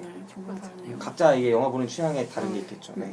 그리고 저는 조정석이 최근에 뭐 셰프로도 나왔었고 계속 그 드라마니까 되게 길게 봤잖아요. 네. 몇 달 동안 보고 또 여기서도 보니까 조정석이 너무 겹쳐 보였어요. 아. 그러니까 뭔가 발성이 너무 그대로라서 어떤 작품에서도 발성이 너무 비슷하더라고요. 그 캐릭터의 변화가 없는 것 같다는. 네, 그냥 거기서 그냥 결혼해가지고 나온 것 같은. 이하나 만나가지고. 그리고 이 영화 기자들 되게 많이 무시했다고 생각하는 게 뭐냐면 이 영화에서 가장 아쉬운 부분이 하나가 칭찬하려고 왔는데. 네. 조정석이 기자로 나오잖아요. 네네네. 기자 같지가 않아요. 기자로서의 역할을 한 번도 제대로 수행하지 않아요. 네, 맞아요. 그것도 되게 아무리 능력 없고 대충 하고 그냥 평생 차장 한 번도 못 올라가 본 평기자로만 남아있고 그렇다고 해도 이 사람이 어쨌든 기자고 보도도 많이 했을 거고 기자로서의 몸에 밴 뭔가는 있었을 거라고 생각을 하는데 영화가 처음부터 끝까지 가는 도중에 이 사람이 기자로서 해야 되는 그것도 만년사회부 기자로서 당연히 할 수 있을 법한 것들을 한 가지도 안 한다는 게 전 되게 아쉬웠어요. 아는 경찰들도 없고 연락도 안 되고 경찰들이랑 연락 한 번도 안 하잖아요. 평생 사회부 기자였는데 그렇다고 다른 기자들이랑 별로 친한 것 같지도 않아요. 그리고 이 사건을 대하는 기자로서 여러 가지 방식을 고려를 해볼 수 있을 텐데 그런 것도 고려를 못하죠. 그냥 회사에 거의 수습 기자가 하는 것 같이 보여지는 거예요. 제가 볼 땐. 그러니까 저는 걔가 자기가 자필로 편지를 쓰기 전까지 어떻게 생각을 했었냐면 내가 이거를 복구하기 위해서는 내가 진짜 범인을 찾아야겠다 해서 실제로 취재를 할 거라고 생각했는데 무슨 아무튼 되게 그런 점도 좀 그랬죠. 확실히 그러면 그 앞서 그 지적이 기자 간담회 때 나왔던 지적이 맞긴 하네요. 그 기자의 모습을 실제로 그려내지 않았다. 근데 뭐랄까 그런 그 기자가 요즘에 영화에서는 굉장히 그 주인공의 직업군으로 많이 나오잖아요. 근데 그게 아무래도 사실 일반 사람들이 그런 일을 겪는다 이러면은 굉장히 비현실적이지만 기자라는 것 자체가 어떤 사건을 파헤치는 경찰은 아니지만 가장 일반인과 비슷하면서도 사건의 근처에 있을 수 있는 사람이 기자잖아요. 그러니까 그런 맥락을 고려해서 기자를 이렇게 주인공으로 설정을 했고 어떤 그 기자라는 것 자체보다는 그런 특성 때문에 직업을 선택해서 그려낸 게 아닌가라는 나는 그 기자단 비판은 오히려 또 잘못됐다고 생각하는 게 이 주인공 캐릭터는 나는 잘못됐다고 생각하는 거예요. 주인공이 기자로서 그렇게 오래 기자로 일했던 주인공이 이렇게 하는 건 말이 안 된다고 생각하는데 네네. 영화에서 그려진 기자는 되게 현실적이라는 거죠. 네네네. 그러니까 예를 들면 나는 처음에 기자를 그냥 생각했을 때는 내가 옛날에 생각했을 때는 기자들은 각자 자기가 취재할 거를 취재를 하고 있는 줄 알았어요. 그래서 어떤 경로를 통해서든 다 취재를 해가지고 와가지고 그 살인 현장에 도달하는 병로도 다 다를 거라고 생각을 했고 다 기자들이 그렇게 일을 할 거라고 생각했는데 이 영화에서 그려지는 건 현실이랑 되게 비슷하죠. 모든 기자들이 다 똑같이 모여있어요. 그러다가 경찰이 통보를 해요. 오늘 어디서 뭐 한다. 뭐 이거 팔 거다. 그럼 다 같이 이동해서 거기서 다 같이 물어봐요. 그리고 그걸 받아서 다 같이 기사를 써요. 자기 출입하는 데에서 나오는 것들만 쓰면 되는 것 같은 느낌으로 일을 하는 사람이 되게 많죠. 근데 이 영화 속에서 계속 그렇게 되거든요. 기자단이 계속 어딜 따라다녀요. 경찰 가는 데를 따라다니고, 경찰도 사건을 따로 파진 않지만 경찰도 이제 살인 사건이 먼저 있었고 신고가 들어가고 경찰은 거기에 와요. 이 영화 속에서. 그럼 경찰이 와 있으면 기자도 나중에 거기에 와요. 정보를 듣고 와가지고 거기서 막 물어봐요. 그리고 또 딴 데 가요. 계속 이거의 반복이에요. 어떤 기자도 거기서 취재를 하는 모습이 보여지지 않고 어떤 경찰도 수사를 하는 모습이 보여지지 않죠. 그러니까 이런 것들이 근데 어느 정도 현실을 잘 반영했다. 이게 일상 보통의 사람들이 생각하는 거랑 많이 다를 수 있는 부분인데 더 현실적이라는 측면에서 되게 현실적이라고 말을 하는 거죠. 저는 그것도 약간 외부자의 시선으로 기자를 본 거에서, 그러니까 계속해서 그 기자의 디테일이 떨어진다는 것 자체가 그 완전히 그 기자 직군 밖에 있는 사람들이 세월호 사태나 이런 걸 보면서 기자에 대한 신뢰감이 떨어진 다음에 상상할 법한 여러 가지 기자의 모습인 거잖아요, 지금까지. 근데 이거 이 영화에서 상상했어요? 나는 나왔던 이런 게. 거 상상 못했는데 나는 옛날에. 이런 거 상상했을 때 진짜 그냥 기자가 일을 이런 제대로 하지 않을 것이다. 아. 일을 열심히 하지 않을 거고 누가 얘기하면 그것만 따라다닐 것이다. 이런 그런 어떤 불신뢰만 가지고 봤다면 충분히 그려낼 법한. 그래서 저는 그것도 뭐랄까 기자의 현실이나 리얼리티를 잘 살리고 뭐 이런 그런 느낌이라기보다는 그냥 외부자의 시선으로 기자가 저런 식으로 일을 할 것이다 라는 거에 초점을 맞춰서 그려낸 게 아닌가라는 좀 생각이 드네요. 근데 어쨌든 이게 현실이랑 비슷하다면 분명히 그걸 참고를 했겠죠. 네, 현실이랑 많이 비슷하고 그런 대화들도 나오니까 실제로 막 언론계에 있었던 이 영화 딱 결말 보면은 마지막에 이 사람 나가는데 되게 뜬금없이 갑자기 사회비판 영화처럼 프레스 센터 찍고 그 다음에 채널A랑 조선일보를 같이 보이게 그거 딱 뭐야? 찍어요. 근데 이거 진짜 뜬금없이 영화랑 전혀 상관없잖아요. 근데 마지막 결말 생각하면 관련이 있지 않아요? 근데 만약에 그 허무하게 굴복을 했잖아요, 결국 부조리한 세상에. 그러니까 이제 그런 언론사들을 보여주는 그렇죠. 그러니까 블랙 코미디적으로 보여주는 거죠. 그래서 저는 오히려 기자를 비판하는 의도가 사회적인 메시지가 되게 강했다고 보는 거예요. 앞에 그 찌라시기라가 아니라 뭐 그 사돈의 이모부 광고주의 사돈의 이모부를 취재를 해가지고 건드려서 그 회사를 그래가지고 휴직하라고 이제 위에서 통보가 오고 이런 일들이 과연 없었던가. 그리고 만약 그런 회사가 있었다면은 나중에 화면에 찍었을 때 그런 회사를 담아내려는 의도가 있지 않았을까 감독이. 저는 잘 모르는 일이지만 그런 생각도 해봅니다. 나쁜 언론이 뭐 있다면. 네. 갑자기 조심스러워진다. 네. 모든 언론은 좋잖아요. 네, 뭐 그런 부분이 있었다고 생각해요. 그래서 마지막 장면이 상당히 어떤 사람들이 보면 진짜 좀 애매하겠어요. 이 영화가 그런 논조로 가는 영화는 아니었잖아요. 다른 방식으로도 이 영화는 되게 대중적인 오락영화적인 요소가 더 컸기 때문에 어떤 면에서 갑자기 너무 이렇게 살려야 되나? 다른 방식으로 그걸 표현해야 되는 거 아닌가? 라고 느낄 만큼 너무 허술했어요. 층위가 되게 이상해요. 그건 그랬어. 이종은 거의 되게 다큐멘터리적인 리얼리즘한 영화에서 그런 결말을 써야지. 이거는 뭐 앞서 오프닝 그러니까 얘기를 하다가 지금 굉장히 까다 보니까 생각이 이렇게 해서 영화에 지금 월계를 이렇게 다 쳐내서 지금 다른 결론이 점점 나오고 있는 느낌이 드네요. 앞서 오프닝 때 그 얘기 하셨잖아요. 그런 사회적인 메시지하고 이렇게 잘 버무려서 잘 나왔다고. 그러니까 나는 지금 그 말이 맞다고 생각하는 게 내가 이따가도 얘기했지만 내 총평은 그거예요. 장르 오락물적 재미랑 그 다음에 사회적인 메시지를 되게 순도 높게 잘 버무렸어요. 아주 둘 다 잘 살리게 버무렸는데 그 메시지를 버무릴 때도 층위라는 게 있는 거죠. 이제까지 얘기하던 톤이랑 너무 달라져서 이상하다는 거죠. 그러니까 분명히 언론을 비판하거나 언론을 잘 반영한 부분이 있고 언론을 비판할 때 마지막 결말을 분명히 이런 방식으로 써도 되는데 그 장면 표현이 잘못됐다는 거예요. 그걸 이제 실사로 갑자기 주인공도 갑자기 극중인물 등장하지 않고 뉴스 9시 뉴스에 나오는 장면을 썼다니까. 그 느낌으로 썼다니까요. 채널A 나오는 장면처럼. 그래서 딱 2개 찍었잖아요. 채널A랑 조선일보 찍었잖아요. 네. 저 또 궁금했던 게, 그러니까 나라면은 어떻게 해결했을까? 허무역이었다면 내가 그러니까 그 편지를 보내는 걸로 일단 해결을 하려고 하잖아요. 허무역은 그러니까 내가 스스로 쓴 편지로 무마를 시키려고 하는데 나였으면 어떻게 해야 될까? 그렇게 다 특보가 나가고 나 지금 생방송 리포트 하고 승진하고 이랬는데 어떻게 해결해야 될까? 나는 그 생각이 계속 들더라고요. 그건 일단 진실을 말하면은 다시는 이제 일 끝나는 거잖아요. 그러니까, 기자는 다시는 못해 이 나라에서. 해결할 수 없는 수준인 것 같은 거 보니까. 나는 그래서 어떻게 해야 되지? 이민 가야겠다고 나는 생각을 했거든요. 하면서 이민급이에요? 아니 진짜 이민 가야겠다고만 생각을 하면서 봤어. 그러니까 내가 조종석이 상황이 되면은 너무 이민 가고 싶어. 왜냐면 중간에 나는 그냥 자살해야겠다. 아니 막 클라라까지 와서 돈을 뜯잖아. 그러니까 내가 3만 달러 막. 클라라까지 와서 3만 달러를 뜯어가. 조정석이 그걸 줄 정도로 급박한 상황이 우리가 다 이해되잖아. 이거 줘야 된다. 근데 그것도 이상한 게 한 번 주면 얘가 클라라가 또 달라고 해도 되는 상황이지. 이거는 거의. 저는 약간 그 생각을 했어요. 그 편지 쓰는 것까지는 그래 어느 정도로 했는데 어차피 자살할 생각하면 뭔들 못하겠어요. 근데 그 맨 마지막에 그 서도를 죽이려고 했잖아요. 서도를 죽이려고 했을 때 그때 저는 고민이 되더라고요. 과연 나라면 저 상황에서 저 사람을 막았을까? 아니면 손을 잡았을까? 맞아요. 전 사실 이게 굉장히 많이 고민이 되긴 하더라고요.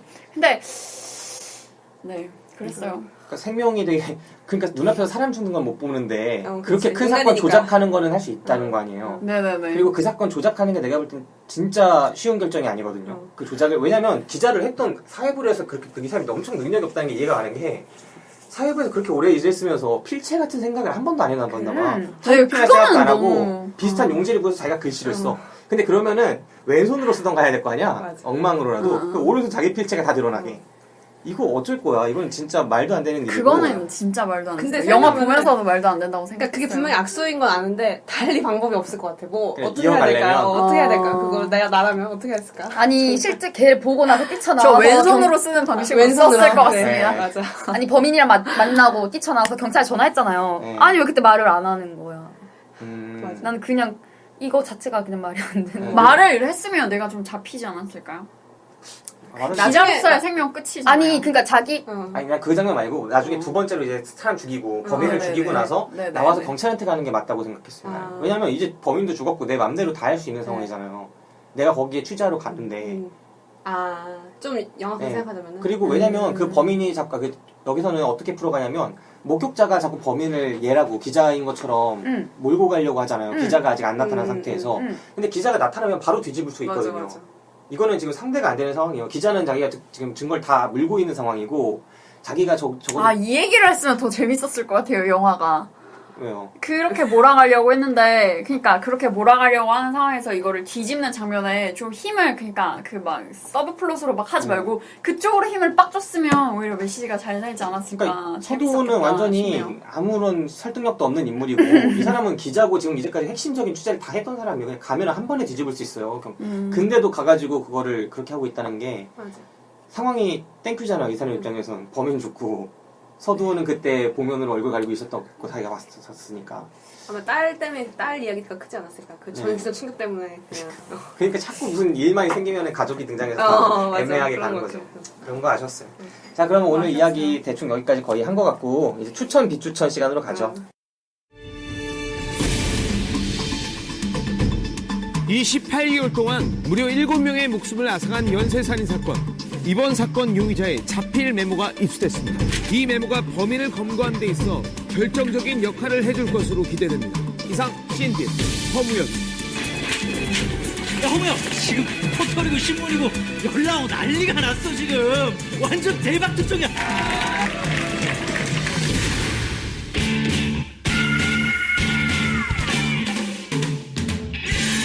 이건 아침 탑으로 나가.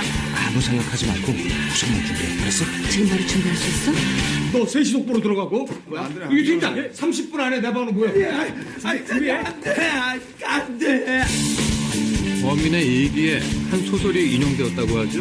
량찬 살인기라는 소설인데 뭐야 이거? 이것도 혐의이 아니잖아. 경찰이요? 그게 아니라 저보다 정체가 뭐야? 키가 160에서 180 사이. 똑바로 얘기 안 해?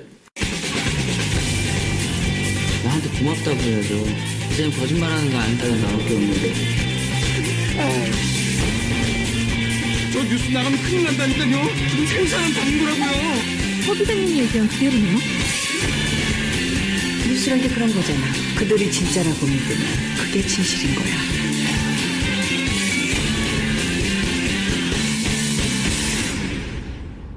추천이 있고 비추천이 있고 그 사이에 보말이 있어요. 보든지 말든지. 돌아가면서 하나씩 고르고 그 이유를 말씀해 주시면 되겠습니다. 먼저 최후의 심재님부터. 저는 아까 이제 맨 앞에 총평했던 것처럼, 그러니까 오락적으로 사람을 다 관객을 몰입할 수 있게 한다는 점에서 추천이에요. 그러니까 보면은 되게 재밌고 끝까지 재밌게 볼 수 있었고 네. 메시지랑 뭐 디테일 여태까지 얘기했던 그런 건 상관없이 일단 재미있으니까 그리고 해석자에 따라서 이제 메시지 얻어갈 수 있으니까 네, 추천합니다. 그래 우리가 너무 세종이가 까기만 했으니까 이걸 한번 해보죠. 최고의 배우와 최고의 장면 하나씩 꼽아서 이야기를 한번 해보죠. 네.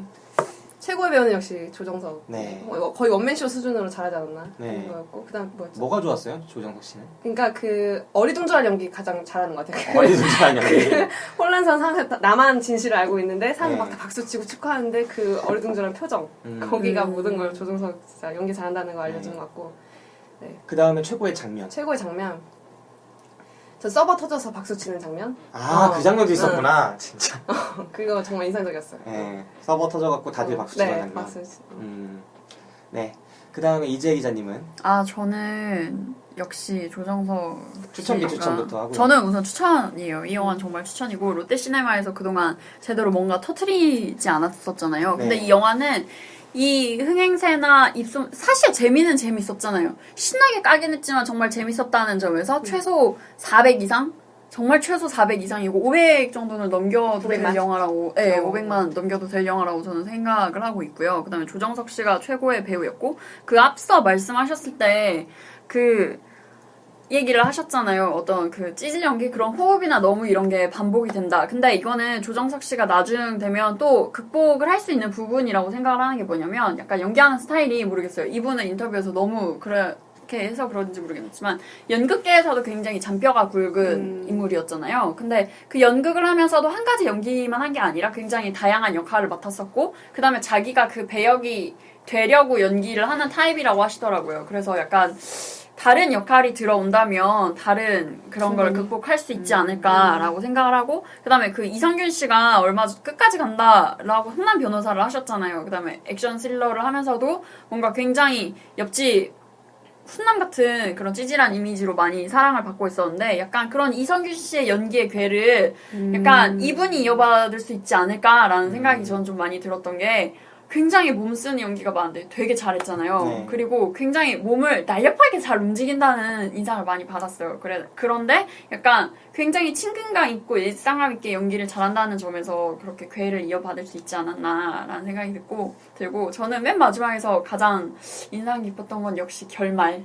네, 결말은 많이 까이긴 했지만 저는 정말 좋은 결말이라고 생각했어요. 그걸 친정 확인서를 확인하지 않고 들어가면서 나 내 딸 보고 갈게 라고 했던 장면이 그 주인공이 어찌됐든 이 주인공이 죄를 저지른 건 죄를 저지른 거잖아요. 그거를 개인의 일로서 환원을 해서 벌을 충분히 받음으로써 약간 관객이 쟤 너무 나쁜 놈인데 잘 나가는 거 아니야? 라는 생각이 드는 것도 충분히 이렇게 상세를 하면서 영화의 그런 플롯이나 이런 거를 좀 낭비가 됐던 서브 플롯을 이렇게 잘 갈무리 지어주는 느낌이라는 점에서 저는 그 장면이 괜찮았어요. 네. 람 PD. 저는 뭐 일가 추천이고 네. 최고의 배우는 이미숙 씨. 네, 저는 그 캐릭터 말고는 너무 매력적인 캐릭터가 없었다고 완전 그렇게 생각하거든요. 네, 워너비 스타일이에요? 그런 스타일? 아니요, 워너비가 아니라 네네네. 나중에 자기는 다 알고 있었다고 말한 게 너무 멋있었어요. 맞아. 그러니까 진실인지 아닌지, 그러니까 사실 아닐 수도 있다고 생각했다고 말하는 게 저 위치, 국장 정도의 위치에 있으면 저 정도의 능력은 돼야 된다고 생각을 했어요. 근데 마지막에 보는 사람에 따라서 진실인지 아닌지는 보는 사람이 결정한다. 그 멘트는 저는 좀 그런 멘트는 좀 별로거든요. 너무 노골적이어서요? 그런 건 진짜 너무 노골적인 대사, 직접적인 대사는 좀 별로였던 것 같은데 아무튼 이미숙 씨 캐릭터가 전 제일 매력적이었고 최고의 장면은 그 뭐고 범인이 이렇게 목 졸라서 죽일 때 실제로 그러니까 눈앞에서 사람이 막 목에 걸려서 죽어가는 모습을 보는 게 저는 너무 힘들었거든요. 그래서 그게 너무 지금 계속 기억에 남아있어요. 그러니까 우리가 사람들이 목 매달아서 자살을 했다라는 얘기 많이 듣잖아요. 근데 그 광경이 눈앞에서 막 자살은 아니지만 목 매달린 채로 막 발버둥 치는 게 너무 기억이 남아있어요. 이렇게 얘기를 하니까 참 저는 그 장면이 좋았다고 생각을 하는 게 뭐냐면 일상적으로 그냥 뭐 목을 이렇게 그냥 어떤 밧줄이나 이런 데 목 매달고 그냥 옆에서 자기는 기다리고 있잖아요. 근데 이 영화에서는 참 독특하게 이거를 밧줄을 이 남자 이렇게 끌어서 약간 무슨 지렛대라고 해야 되나? 조르레 같이 이렇게 끌어서 그 밧줄로 살해를 하더라고요. 근데 조정석 허무역이 얘를 딱 밀치고 자기가 이거를 어떻게 풀어주려고 굉장히 노력을 하잖아요. 그래서 약간 그런 밧줄로 힘을 줘서 이렇게 끈다는 거. 그 다음에 영화에서는 이게 그 사람이 그렇게 해서 한쪽 편에서 목이 졸려있는 장면이 아니라 그 서두호가 이렇게 끌면서 저 뒤에는 사람이 목 매달려서 지금 매달려 있다라는 게 상상이 가게 했잖아요. 그래서 저는 그런 연출이 참 뭐랄까 차별화되는 기존의 다른 살해 장면보다 차별화가 되는 흥미로운 그런 장면 되게 많이 나와요. 할리우드 영화에. 그 초기에도 많이 나오고, 예, 그건 되게 많이 나오는 거예요. 묶어서 이렇게 목 매달게 하는 거. 저 묶어서 목 매다는 건 거의 못 봤던 것 같아요. 네. 그거는 뭐 그런 식의 느낌으로 목 매달게 하는 게 되게 많이 나오는 게 정확하게 묶는 한국 영화에서도 뭐 조선명탐정 거기서도 말로 해가지고 살인을 하려고 시도하는 장면들인데 되게 비슷한 그런 지렛대 수법이고요. 아니 말로 이렇게 사람이 직접 이걸 그러니까 말이랑 사람이 좀 노동을 다르긴 했다는 한데 참 그런 지렛대 수법은 되게 많이 나와요. 그러니까 다른 헐리우드 영화에서 되게 많이 나오는 거예요. 아니 지렛대 그러니까 아니 지렛대 수법에 초점을 맞추는 게 아니라 그러니까 이걸 끄는 장면을 그렇게 화면 구성을 얘가 이렇게 담아내서 허무역이 딱 왔을 때 그 장면부터 뭐야, 얘 뭐 하는 힘을 쟤 뭐 하는 거야 그 이런 장면부터. 느낌을 주잖아요. 네. 네. 그래서 저는 그게 참 흥미롭다는 거죠. 그건 있는 점은 찾아봐야겠네. 그건 그렇고 저는 이 영화 저도 추천입니다. 네, 되게 재밌게 봤기 때문에 오늘 추천. 모두 추천. 처음부터 끝까지 되게 재밌게 봤고 이 영화는 누가 봐도 재미없게 볼 만한 영화는 아니에요. 상당히 박진감 넘치고 맞아. 그 안에서 여러 가지 재미를 다 느낄 수 있다는 게 또 장점인 것 같아요. 스릴러적 요소도 있고 현실풍자적인 요소도 있고 막 여러 가지 재미들이 있잖아요. 그리고 딱 결말로 나아가는 과정에서 결국은 어떻게든 이야기가 풀리니까 그런 것들이 재미있었고 네. 그리고 되게 오랜만에 나온 한국 영화 중에서 이런 스타일의 영화가 아니었나 싶어요. 오랜만에. 그동안에는 좀 가벼운 영화들 되게 많았고 이렇게 좀 진지하면서도 사회적인 풍자도 잘하는 영화는 흔치는 않았잖아요. 그런 베테랑은 어떻게 생각했어요? 베테랑 안 봤습니다. 안 봤어요? 네, 암살도 안 봤어요. 암살도 안 봤어요? 네. 왜 안 봤어요? 그때 그 두 개 왜 안 봤어요? 저 좀 바빴어요. 그렇죠. 그 시절에 좀 바쁠 때라. 그래서 그렇게 말씀하신 것 같아요. 네. 베테랑을 안 봐서. 그럴 수 있죠. 네. 그거 안 봤고. 그 다음에 좋았던 배우는 그 범인. 네. 그 이름을 모르겠네요. 그 미생에서 주인공 선배로 나왔던 그 범인. 왜 이름 있잖아요. 생각이 안 나? 원래 잘 알았는데. 그분이 되게 잘했다고 생각해요. 왜냐면 그 캐릭터가 엄청나게 허술할 수 있는 캐릭터였거든요, 사실. 왜냐하면 범인에 대한 그런 과거가 하나도 안 나오니까. 네. 맞아요. 과거도 하나도 안 나올 뿐더러 동기도 잘 안 나오고 다 맞아, 말로 맞아. 처리하고 그 다음에 심지어 그렇게 이해되지 않는 행동들을 계속해요. 주인공이 왔을 때도 말도 안 되게 되게 자연스럽게 맞아, 올 맞아. 걸 예상했다는 듯. 무서웠어. 근데 그걸 어떻게 예상을 해? 아니 그 댓글 달았잖아요. 네. 그러니까 당연히 기자가 댓글 보고 찾아올 거라고 생각했죠. 저 올 거라고 생각을 진짜요? 저부터도 난 했을 그렇게 것 같아요. 그냥 그 댓글 다 끝나서 얘기하기 뭐하지만 그 댓글 장면 좀 개연성 없잖아요. 그 개연성 엄청 없다 최종호 생각해요. 갑자기 댓글 보고 갑자기 네. 그 사람 심지어 제보자로 죽어 있고 좀 이상했어요. 그러니까 기자가 의심을 하게 만드는 거지. 근데 그걸 볼 이 사람이 사람이 너무 뭐지? 낮은데 네. 그 사이트에 엄청 아무리 낮죠. 있다고 다음에 하더라도. 뭐 네이버도 아니야. 다음 사이트에다가 그냥 같은 이름으로 댓글을 막 남겼는데 거기에 나는 다 알고 있다라는 기사가 얼마나 많을 텐데. 맞아. 그 기사에 다 그렇게 남겼다는 거예요. 그러니까 그렇게 그건 남기면 영화이기 수사가 때문에 들어갈 텐데. 가능했긴 한데. 그쵸. 이런 것도 제가 볼 때는 아까 말했던 디테일. 아니 까지 마요. 우리 까지 마요. 네. 지금 추천하는 시간이니까 까지 말고 합시다. 그러니까 어쨌든 이게 어쨌든 이 캐릭터가 부족했다는 거를 제가 말씀을 드려야 이 연기를 잘했다는 게 되는 거예요. 맞네. 그래, 연기로. 여러 가지 면에서 또 막 죽이는 사람 안 죽이고 막 그런 장면들도 나오잖아요. 그냥 양친 살인기처럼 막 그렇게 갑자기 내가 그렇게 죽여줬어 막 이렇게 하면서 캐릭터를 연기를 엄청 잘해서 이분이 그러니까 뭐랄까 되게 느낌 있게 연기를 했다고 생각해요. 맞아. 그 범인 딱 조정석 씨 있을 때도 무기를 갖고 온 것도 아니고 그냥 되게 얘기하자는 건데 되게 무섭잖아요. 분위기가 조정석 죽을 것 같고. 되게 근데 나 무섭고. 갑자기 또 이해 안 된다. 그 범인이 네. 자기가 양생상기처럼 그 대령이 될 거라고 하고 자기가 목매다고 죽을 거라고 했는데 왜 서두를 범인으로 그러니까 만드는 서도 거야? 다른 사람 죽일 테니 증명해달라고 이게 나라고 증명해달라고 한 거 아니야? 그러니까 자기는 무죄인 것처럼 갈라. 어. 네. 그러니까 이 사람이 처음 그 걔한테 말할 때는 그랬잖아요. 자기가 죽을 거라고. 자기가 죽을 것처럼 말을 했잖아요. 근데 마지막에 보니까 그거였던 거죠. 딴 사람 죽이고 진 안 죽으려고 한 네, 거라고? 그렇게 하는 거죠. 헐. 저도 그거 같아요. 네. 나 막상 내가 죽을까 하다가 이건 좀 아닌 것 같고 그냥 쟤를 죽여야겠다. 네. 근데 이런 것들이 전혀 설명도 처음부터 없고 얘기된 게 아니야. 다짜고짜 막 이렇게 가기 때문에 이해가 안 될 것 같은데 이 캐릭터가 연기를 너무 잘하고 존재감이 강해서 영화를 보면서 관객들이 그냥 믿어요. 아, 근데 저도 뭐랄까 진짜 그 캐릭터를 연기한 배우의 힘이었던 것 같은 게 납득이 됐어요. 아, 저런 캐릭터면 충분히 저럴 법도 하다라는 네. 느낌? 네. 그리고 딱 싸움도 적절하게 잘하잖아요. 맞아. 그러니까 막 엄청 센 것도 맞아, 아니고 맞아. 그렇게 사람 많이 죽였는데 맞아. 서두랑 어떻게 잡은 건지 모르겠어. 그 정도 그래. 잡히면 맞아. 혼자서 둘을 1타 쌍피를 쳤다는 거예요. 친구 둘을. 근데 1타 쌍피래. 네, 이 정도 전투력을 어떻게 했는지는 의심스럽지만 아무튼 되게 적절한 역할을 다 해줬기 때문에 되게 좋았고. 허무형이 싸움을 잘하는 거예요. 네. 그 다음에 최고의 장면으로 꼽을 수 있는 거는 사실 저는 최고의 장면이라고 할 만한 장면이 마땅히 없는데 그 장면은 좀 괜찮았어요. 이민숙 씨가 김대명 씨랑 같이 가서 롯데리아에서 조정석 씨를 만나요. 그래서 조정석 씨가 거기서 고백을 하려고 그래요. 처음으로 이거 사실은 하면서 말을 꺼내려고 하니까 그거를 경력직 기자인 건 경력직으로 이제 막 요청이 스카웃이 온 건 줄 알아요. 그래가지고 맞아. 돈 봉투 딱 내밀면서 뭐 핸드폰 뺏어가서 보고 막 이렇게 협상하는 장면, 협상하는 장면이 있거든요. 이것도 기자사회 디테일 되게 잘 살린 거라고 생각해요. 네. 기자사회 이직이 엄청나게 많고 그런 식으로 것들이 많이 뭐 잡으면 갖고 가고 갖고 이직하고 막 연봉이 막 갑자기 2배 뛰고 막 이런 게 막 비일비재하다고 알려져 있는데 이런 것들도 되게 장면을 잘 살려줬다. 네, 그리고 그 장면이 심지어 그런 거를 보여주는 장면에서 끝나는 게 아니라 캐릭터도 다 설명이 되잖아요. 처음 조정석 씨가 거기서 자백을 하려고 하는 게 무산되는 장면이기도 하고 동시에 이제 그 이민숙 씨랑 김대명 씨의 캐릭터를 보여주기도 하고 네, 그런 점에서 되게 그런 생각이 많이 들었어요. 그 장면이 좋았습니다. 네. 네, 그럼 여기까지 이제 추천 비추천 시간도 다 갔고요. 오늘 방송 여기서 마쳐볼까 합니다. 이제 마지막으로 오늘 방송에서 좀 아쉬웠던 점, 자기가 뭐 좋았던 점, 앞으로 또 나중에 방송할 수도 있을 것 같은데 그런 거에 대한 얘기까지 마지막 인사로 한번 들어가면서 해볼까요? 최후의 심즈님께서 네, 먼저. 저는 약간 오랜만에 하는 방송이어가지고 재밌었는데 네. 디테일에 대한 얘기 너무 많이 한 것 같아서 듣는 분이 좀 지루하시지 않았을까 그 걱정이 좀 있었지만 그래도 저는 굉장히 재밌게 참여했습니다. 네. 다음에 또 기회 있으면 참여하고 싶네요. 네. 그 다음요. 아니 제가 많이 피곤해서 왜 이렇게 피곤한지 모르겠는데 말을 제대로 못해서 너무 유감스럽네요. 네. 적절한 편집 기대 부탁드립니다. 네.